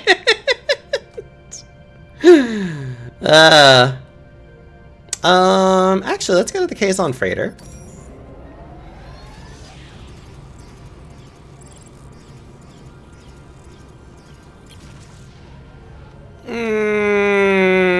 Let's see. Let's just do this one.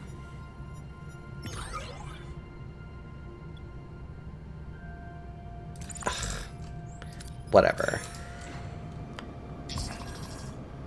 Captain, I'm detecting a growing sense of restlessness amongst the crew. The desire to move forward to cut more light years off our journey is beginning to affect their focus. It's not yet a problem, but to avoid a significant moral issue, I suggest we schedule our departure from the sector sooner rather than later. Homesickness does start becoming a thing. The inhabitants, known as Skikarians,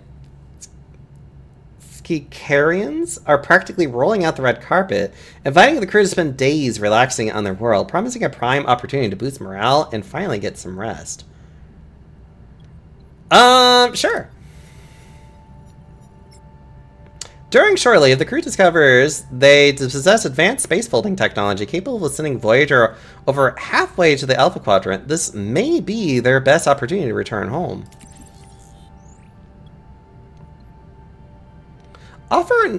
Offer Federation knowledge in return for access to the Skarian technology.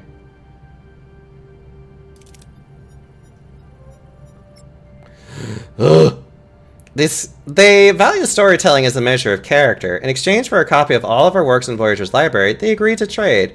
Their technology proves barely compatible with Voyager, only offering a slight increase in speed.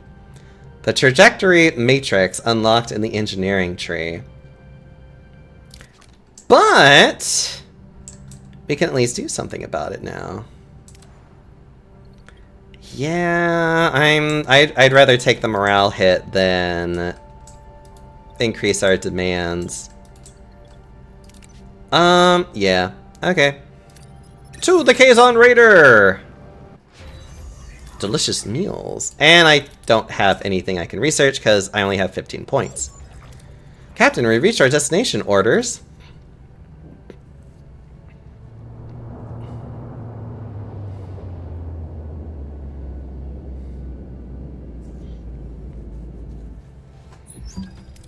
Captain, 2 Kazon Nistrum Raiders approach. They are hailing us. Open a channel. Kazon vessel. I am Catherine Janeway, captain of the Federation starship Voyager.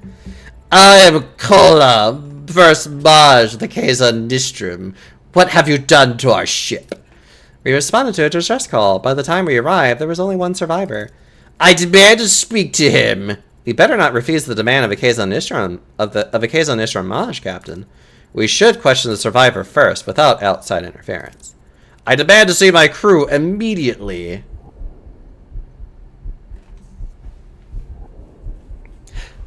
So here's the funny thing.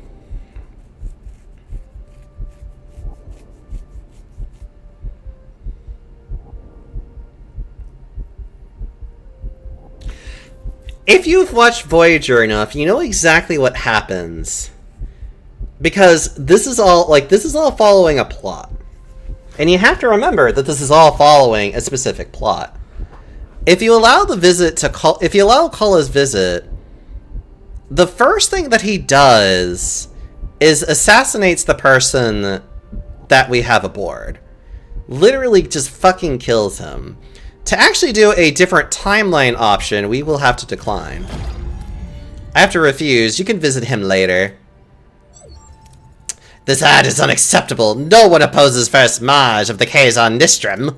We will take the damaged vessel with us. You have no right to interfere in our affairs. Keep your hands off of our ship, or it will be considered an act of war, Captain. Fuck you. Keep the ship. Federation technology caused the explosion. Until we know more, I can't release the ship to you. Your technology makes you brave, Captain, but you are only one ship. There will be 4 Kazon vessels off your bow soon enough. I don't like bullies, I don't like threats, and I don't like you, Cola. Janeway out. Janeway to away team, get ready to recover the console. So, we definitely need to have Chakotay for the survivalist part. This is definitely a very intensive mechanics. I feel like Harry, I never give you enough chance to like actually go on away missions typically. Yeah, Harry, you go ahead and go. Captain, we're back on the radar, but the bridge entrance is jammed. I'm positive it was open before. What a weird coincidence. Just unlock the door mechanism, idiot. The door slides open smoothly, revealing the bridge beyond. The away team enters, alert. Captain, the bridge has been tampered with. How do we proceed? Investigate the room for any tracks. A thorough search reveals that someone else has been there recently. They noticed a trap next to the force field and disarm it. Whoever was on the bridge didn't want us to recover that console. Just use the expander. It's fine. The away team carefully rotates the force field. However, they discover the console is fused to its surroundings, making removal a challenge. The console is fused to its surroundings. Suggestions, Captain.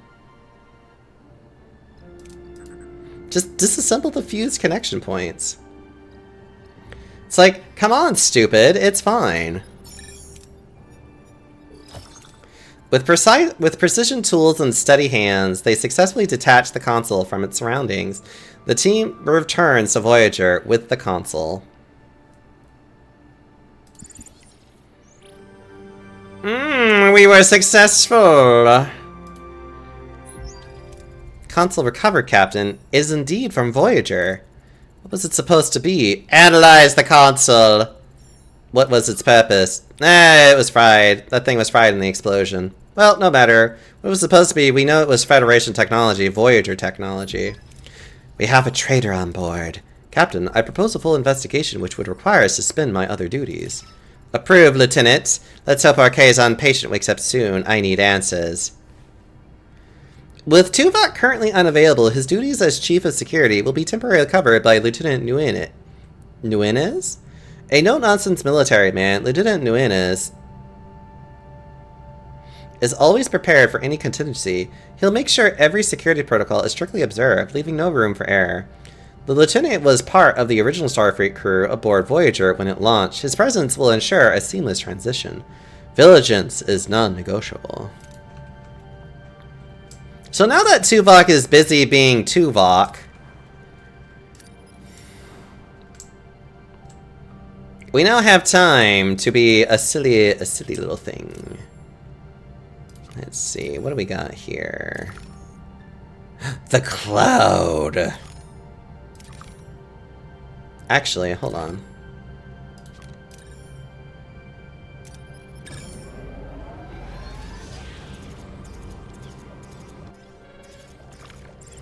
Listen to Lieutenant Tuvok's findings. Tuvok, I'll get to you in a minute. Yeah, okay. Actually, let me do this now. Captain, I have completed my investigation. Doctor, to Bridge, I have analyzed Ensign Seska's blood sample.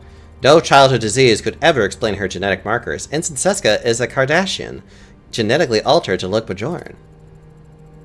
This is crazy. Impossible. You want me to believe Seska is a Cardassian agent who infiltrated the Maquis? Ensign Seska being a Cardassian. I like saying Kardashian. Cardassian. But it's also can be Kardashian because it's fun. Anyways, isn't as far-fetched as you might think. It's a common trick to use cosmetic alterations for infiltration. I was also a spy under your command. Thank you for bringing that up again. What are your findings? An unauthorized transmission was sent to the Kazon a week ago. It originated in Lieutenant Carey's station. Also, I found an encrypted security code in the requisition file for replicator materials. That code, however, belongs to Ensign Seska. Incompetence or intent? Thank you, Lieutenant. Speak to the Kazon survivor first. I'd like to speak to our Kazon patient first. The patient is stable enough for questioning. I'm Captain Janeway. We responded to your distress call. I am Kanat of the Kazon Nistrim, so you saved me. Yep, by this time he is already dead. So us speaking to him is actually kind of funny. It was a rather complicated procedure, but with my formal medical skills, Yes, thank you, Doctor, but we don't have much time. The explosion of your ship was caused by our technology. Who gave it to you? I don't know what you're talking about. Don't take me for a fool, Kanat. I want to know the truth, now. If I tell you, Kula will kill me.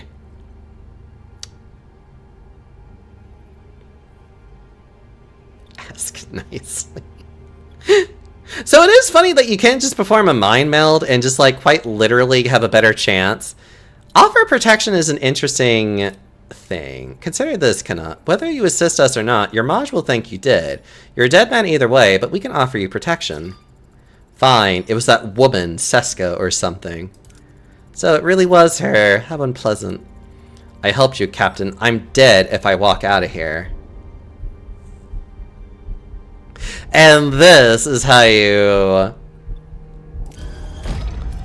I can offer you a place on Voyager as part of our crew. Guess I got nowhere else to go. I'm in, Captain. Now, get Seska on the bridge. This ends today. Bridge crew, attention! For weeks a traitor has been in our midst, actively conspiring with the Kazon. This stops today. Ensign Seska, you are charged with treason. By transferring Federation technology to the Kazon, you have violated the Prime Directive. No, it was Carey. He's the one. He never trusted the Maquis, and he's using this to frame us. Tell that to the brig. You and your precious Starfleet principles. I did what was necessary. Your actions left us stranded in the Delta Quadrant. Kula offered protection, and I made a decision. A decision that could have impacted the entire quadrant. You lack resolve, Janeway. I don't. Computer, command XJL. With a triumphant smirk, Seska activates her transporter, revealing her treachery as she escapes from the bridge. Janeway and the crew are left in shock. She's getting away! Override the transport in progress! Stop the transport! I can't, Captain. Security lockout is in place. What is the destination of Seska's transport? A Kazon vessel. It's getting ready to warp. Get ready to fight them. Battle stations! Even with our superior technology, we are massively outnumbered. Captain, fight! I'm not letting Seska escape, and I like a challenge.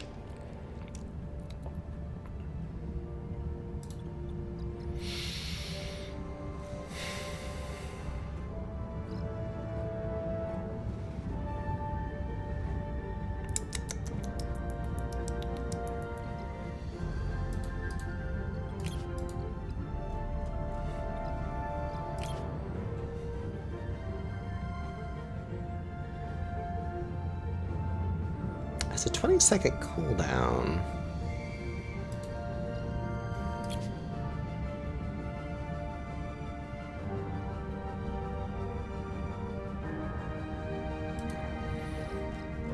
Actually, why don't we... Actually, we need to have the ability to get our shields back up in a jiffy. What are your orders, Captain? Moving Kill! Ability ready, Captain. Ability ready, Captain.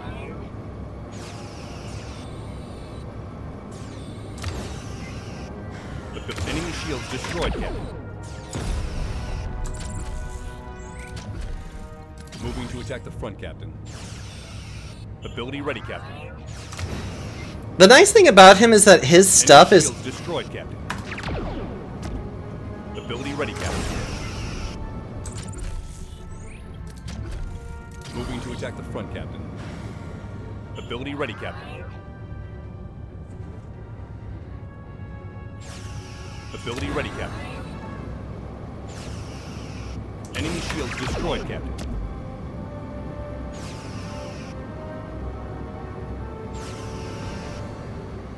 Oh shit, did I actually... Report. The Kazon Raiders have been defeated, but Sessa escaped with Kala. Okay, now. They always escape no matter what. It is probable Sessa and Kala will seek revenge. I recommend we prepare ourselves. We got their number, Lieutenant. We were ready for them. Captain, thank you for your faith in me throughout this whole traitor affair.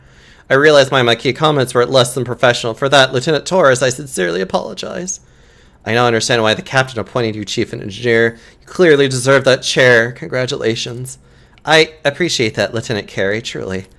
I'm pleased to see you both moving forward. I'll leave you to it. I suspect our chief engineer and her new assistant chief engineer have a lot to discuss. I'm honored, Captain.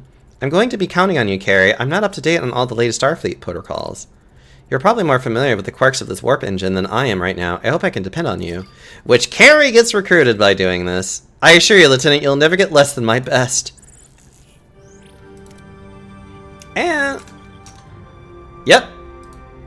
A former Kazon Nistrum warrior, rescued by Voyager after a failed attempt to integrate stolen Starfleet technology, offered protection by Captain Janeway from his former Maj, Kala, Kunat joins the crew and adjusts to life aboard the ship.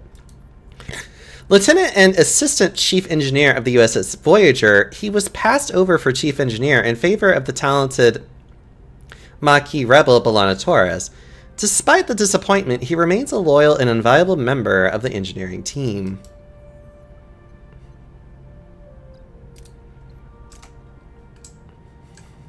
Okay, actually, I actually do need to turn off that so then I can get enough to finally be able to maybe get... Oh, right, I need to deal with this. Sensors detect unusually high activity. Sensors detect unusual activity in a high-pressure nebula. Omicron particles scatter freely, with larger clusters sealed behind stable energy barriers. It's a chance, but risky. It's the cloud! This is also an entire episode. Force only accessible particles between the pockets. Force open the pockets to access the particles. The extraction is successful, but breaching the second pocket causes critical damage to the hull. The particles turn hostile, and scans confirm they are organic. The nebula is alive and clearly wounded.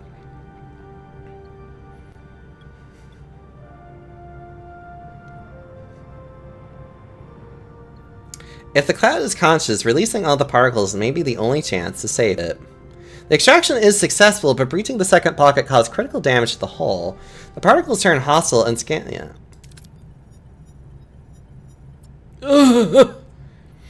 Hull damage is critical. Particles are released, sealing the damaged sections. The attack slows, then ceases. As they swirl and pulse, the crew watches in silence. This inspires the doctor to biobed upgrades. Oh, this is how I get the new nucleogenic biobed.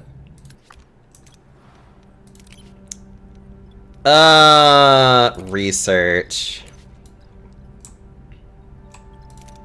Reduces base treatment time by 10%. Oh, that's actually nice. More things that are useful for me. Ha ha ha!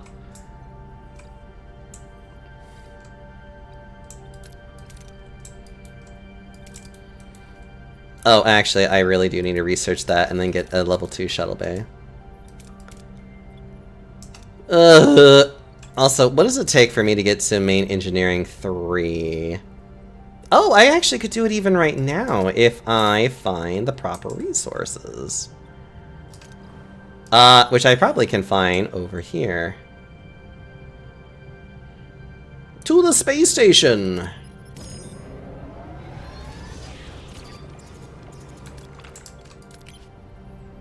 No. Now we're going to start... we will give up food rations for 10 cycles. Okay. Actually, we might as well do that while I'm here. Quickly explore the storage area and take what you can.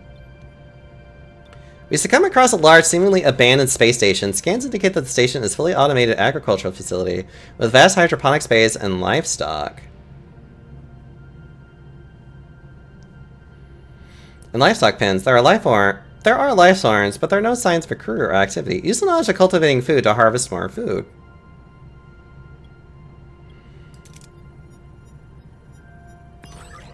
We've analyzed the new crops, Captain, but we weren't able to confirm their edibility for each one. Our harvest was reduced as a result. Yeah, it's fine. Still better than nothing. Ah, that's a good one.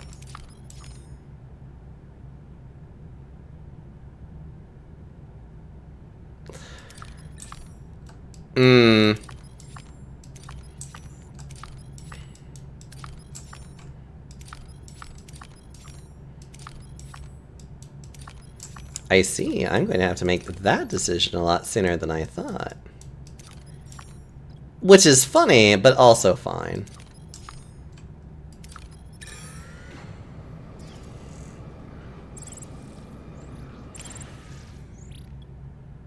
Honestly, I need so much right now.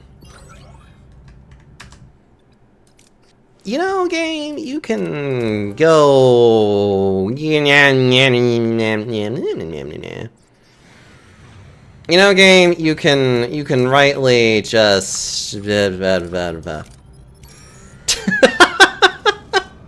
Literally just me being like, I'll do it one more time. Thank you. That's all I needed from you. That was all that was required of you. Wait. First things first. Upgrade that. Yes. I can get the rest of that in time.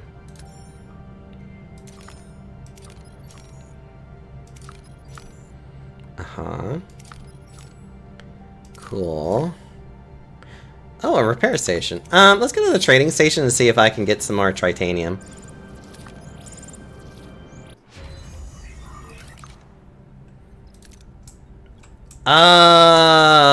Yes. I need shuttle bay 2s.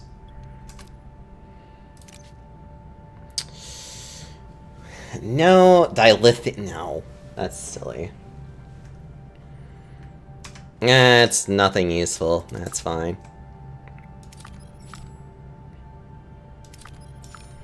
Ooh.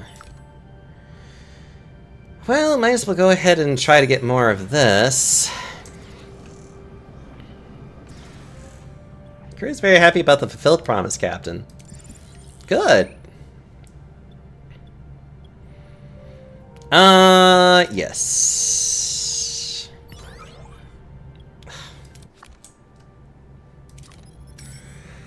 It's we come across the space station that repairs starships.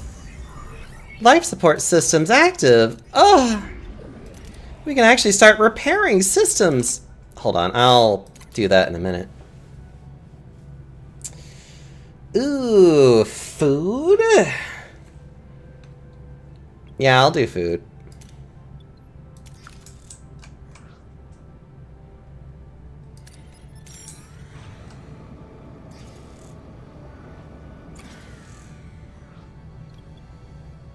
Alright.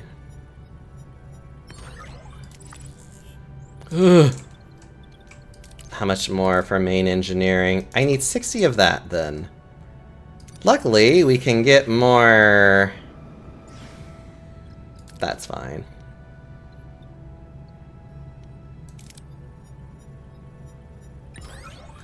Go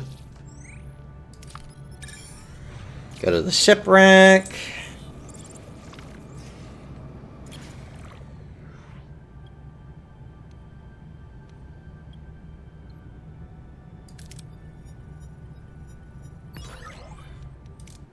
It's just enough.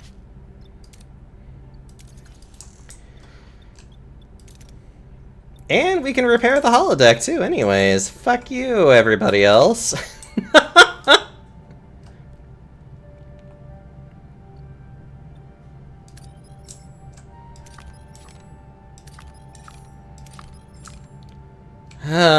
Let's go to... yeah, let's go here, get some more food.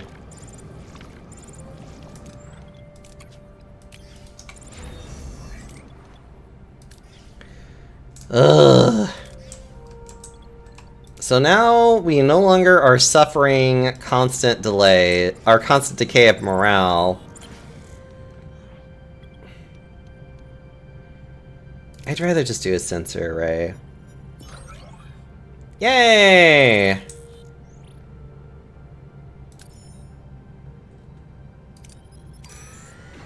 Okay. Oh, this is different. Never mind. I thought this was... oh, that's right. This is a very different... oh, sorry. I thought this was a different thing. What was it I thought it was? Don't worry about it. Wow, I have scoured everywhere, essentially.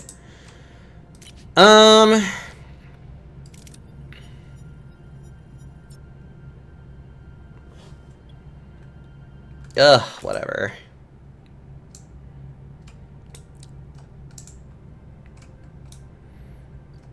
Go to the debris field.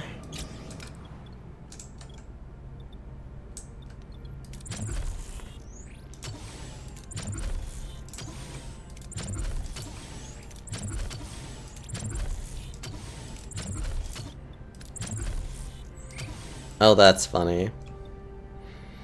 I hope you're doing well. The games have been fun. The games have been... this has been a very fun game to show off a bit.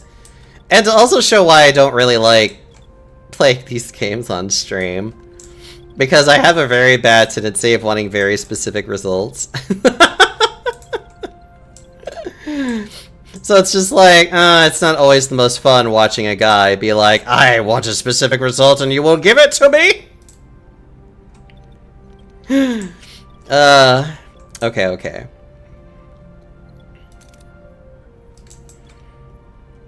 What am I doing? Actually, I could probably get a cargo bay.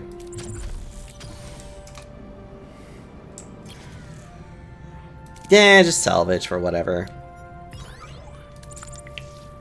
Then go all the way over here, get the last of whatever it is we can get from that.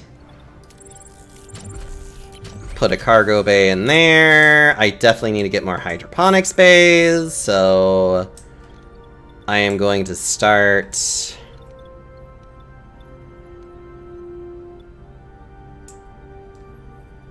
we have to start doing something. Because I have, like, these rooms over here that I'm not utilizing for anything. Currently... sadly, is one of those things that I try to watch, but I can't. My attention span drifts away whenever I try. I mean, it's a series that focuses a lot more on asking a lot of questions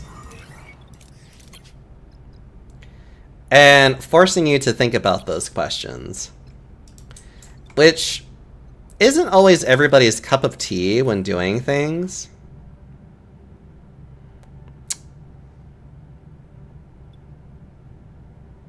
You know what? We're not greedy today. I don't need a fuck ton of stuff. I do need, however, more hydroponics bays.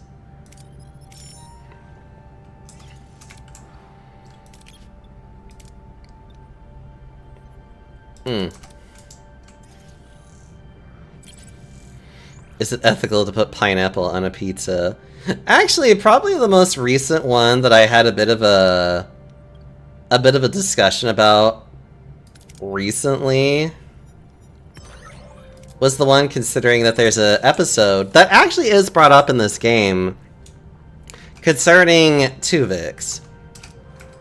Probably one of the better episodes, in my opinion, concerning a quandary of what would you do?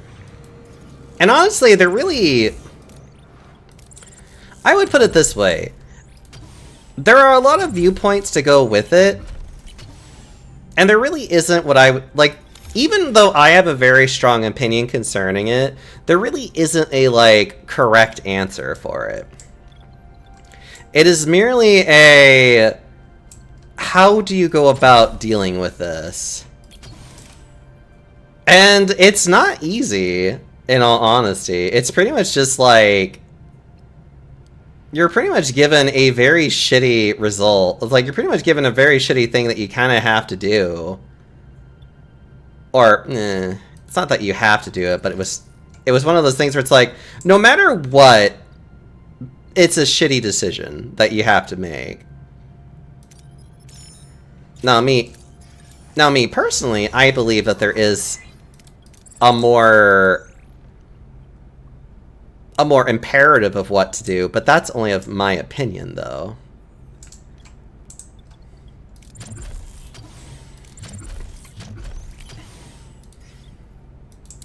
I make 2 more hydroponics bays. I don't know what I want to do with this yet.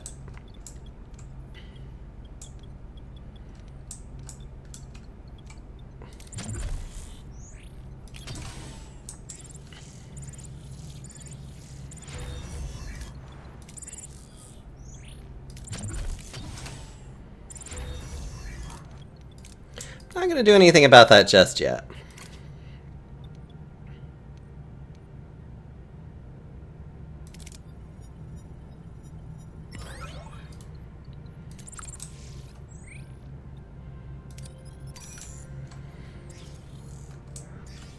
I wrote a huge little post about it that admittedly is a bit of a rant. If you want to look into it and be what the fuck is what the fuck is I actually talking about? And it's just kind of don't worry about it. It's really not that important. But I will rant about it because I think it's a neat moral quandary.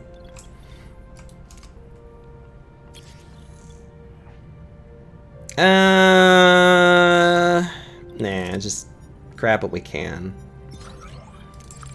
Not really in any particular mood to risk our lives. We'll grab what left. Yes, I know. I know, I'm being a little bit of a silly Billy by doing this, but... Okay.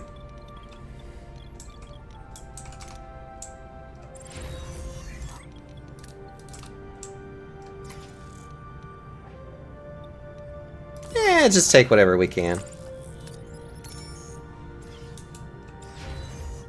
And the cargo bay. Anything interesting? No, hell no to that.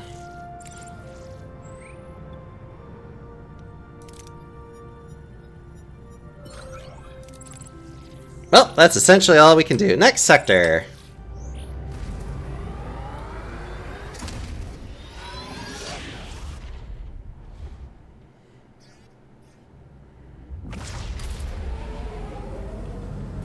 Actually, we got pretty far. I'm proud of myself. Personal log, Lieutenant Tuvok.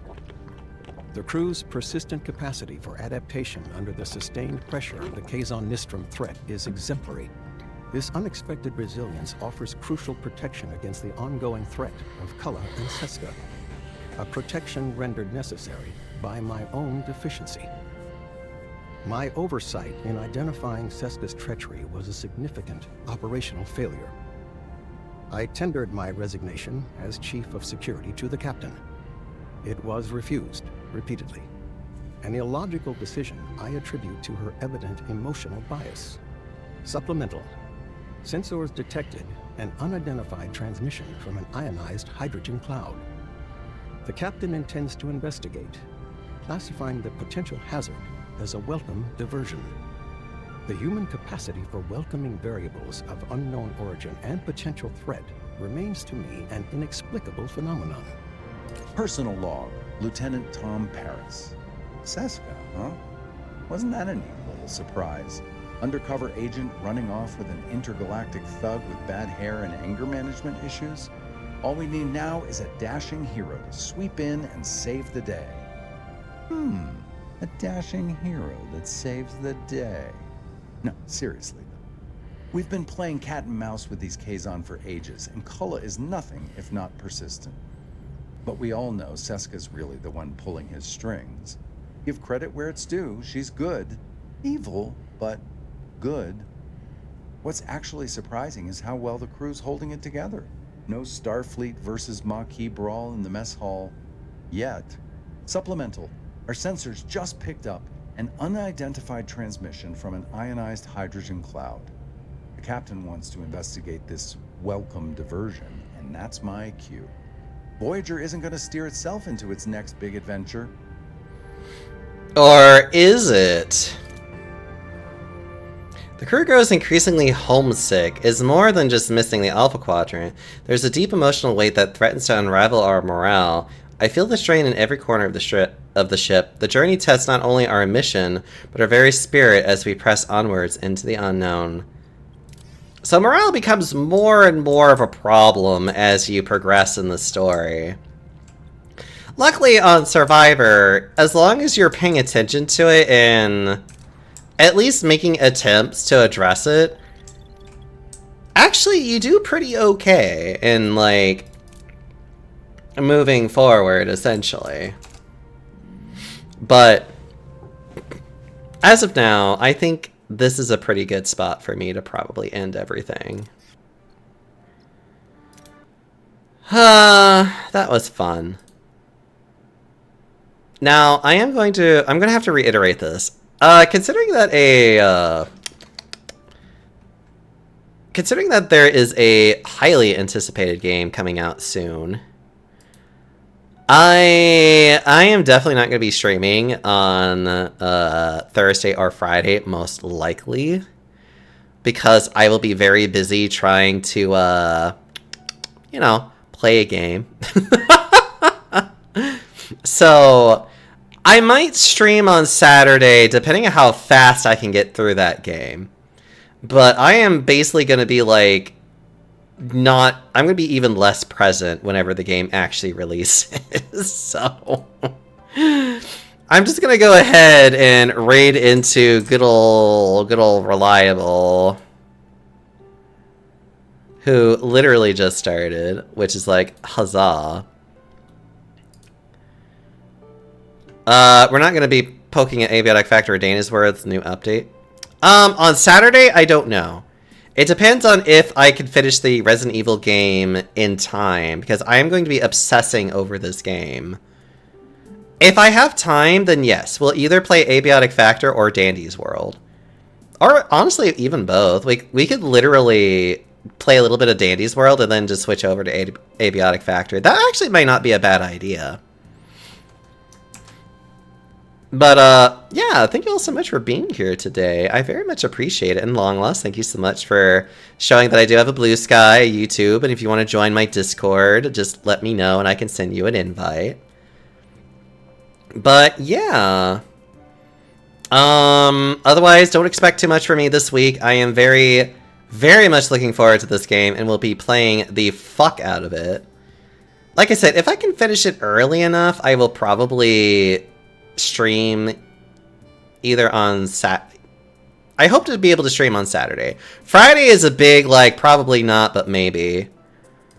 But, yeah. Anyways, I love you all. Have a good rest of your day. I hope to see you guys soon enough. Until next time, everybody.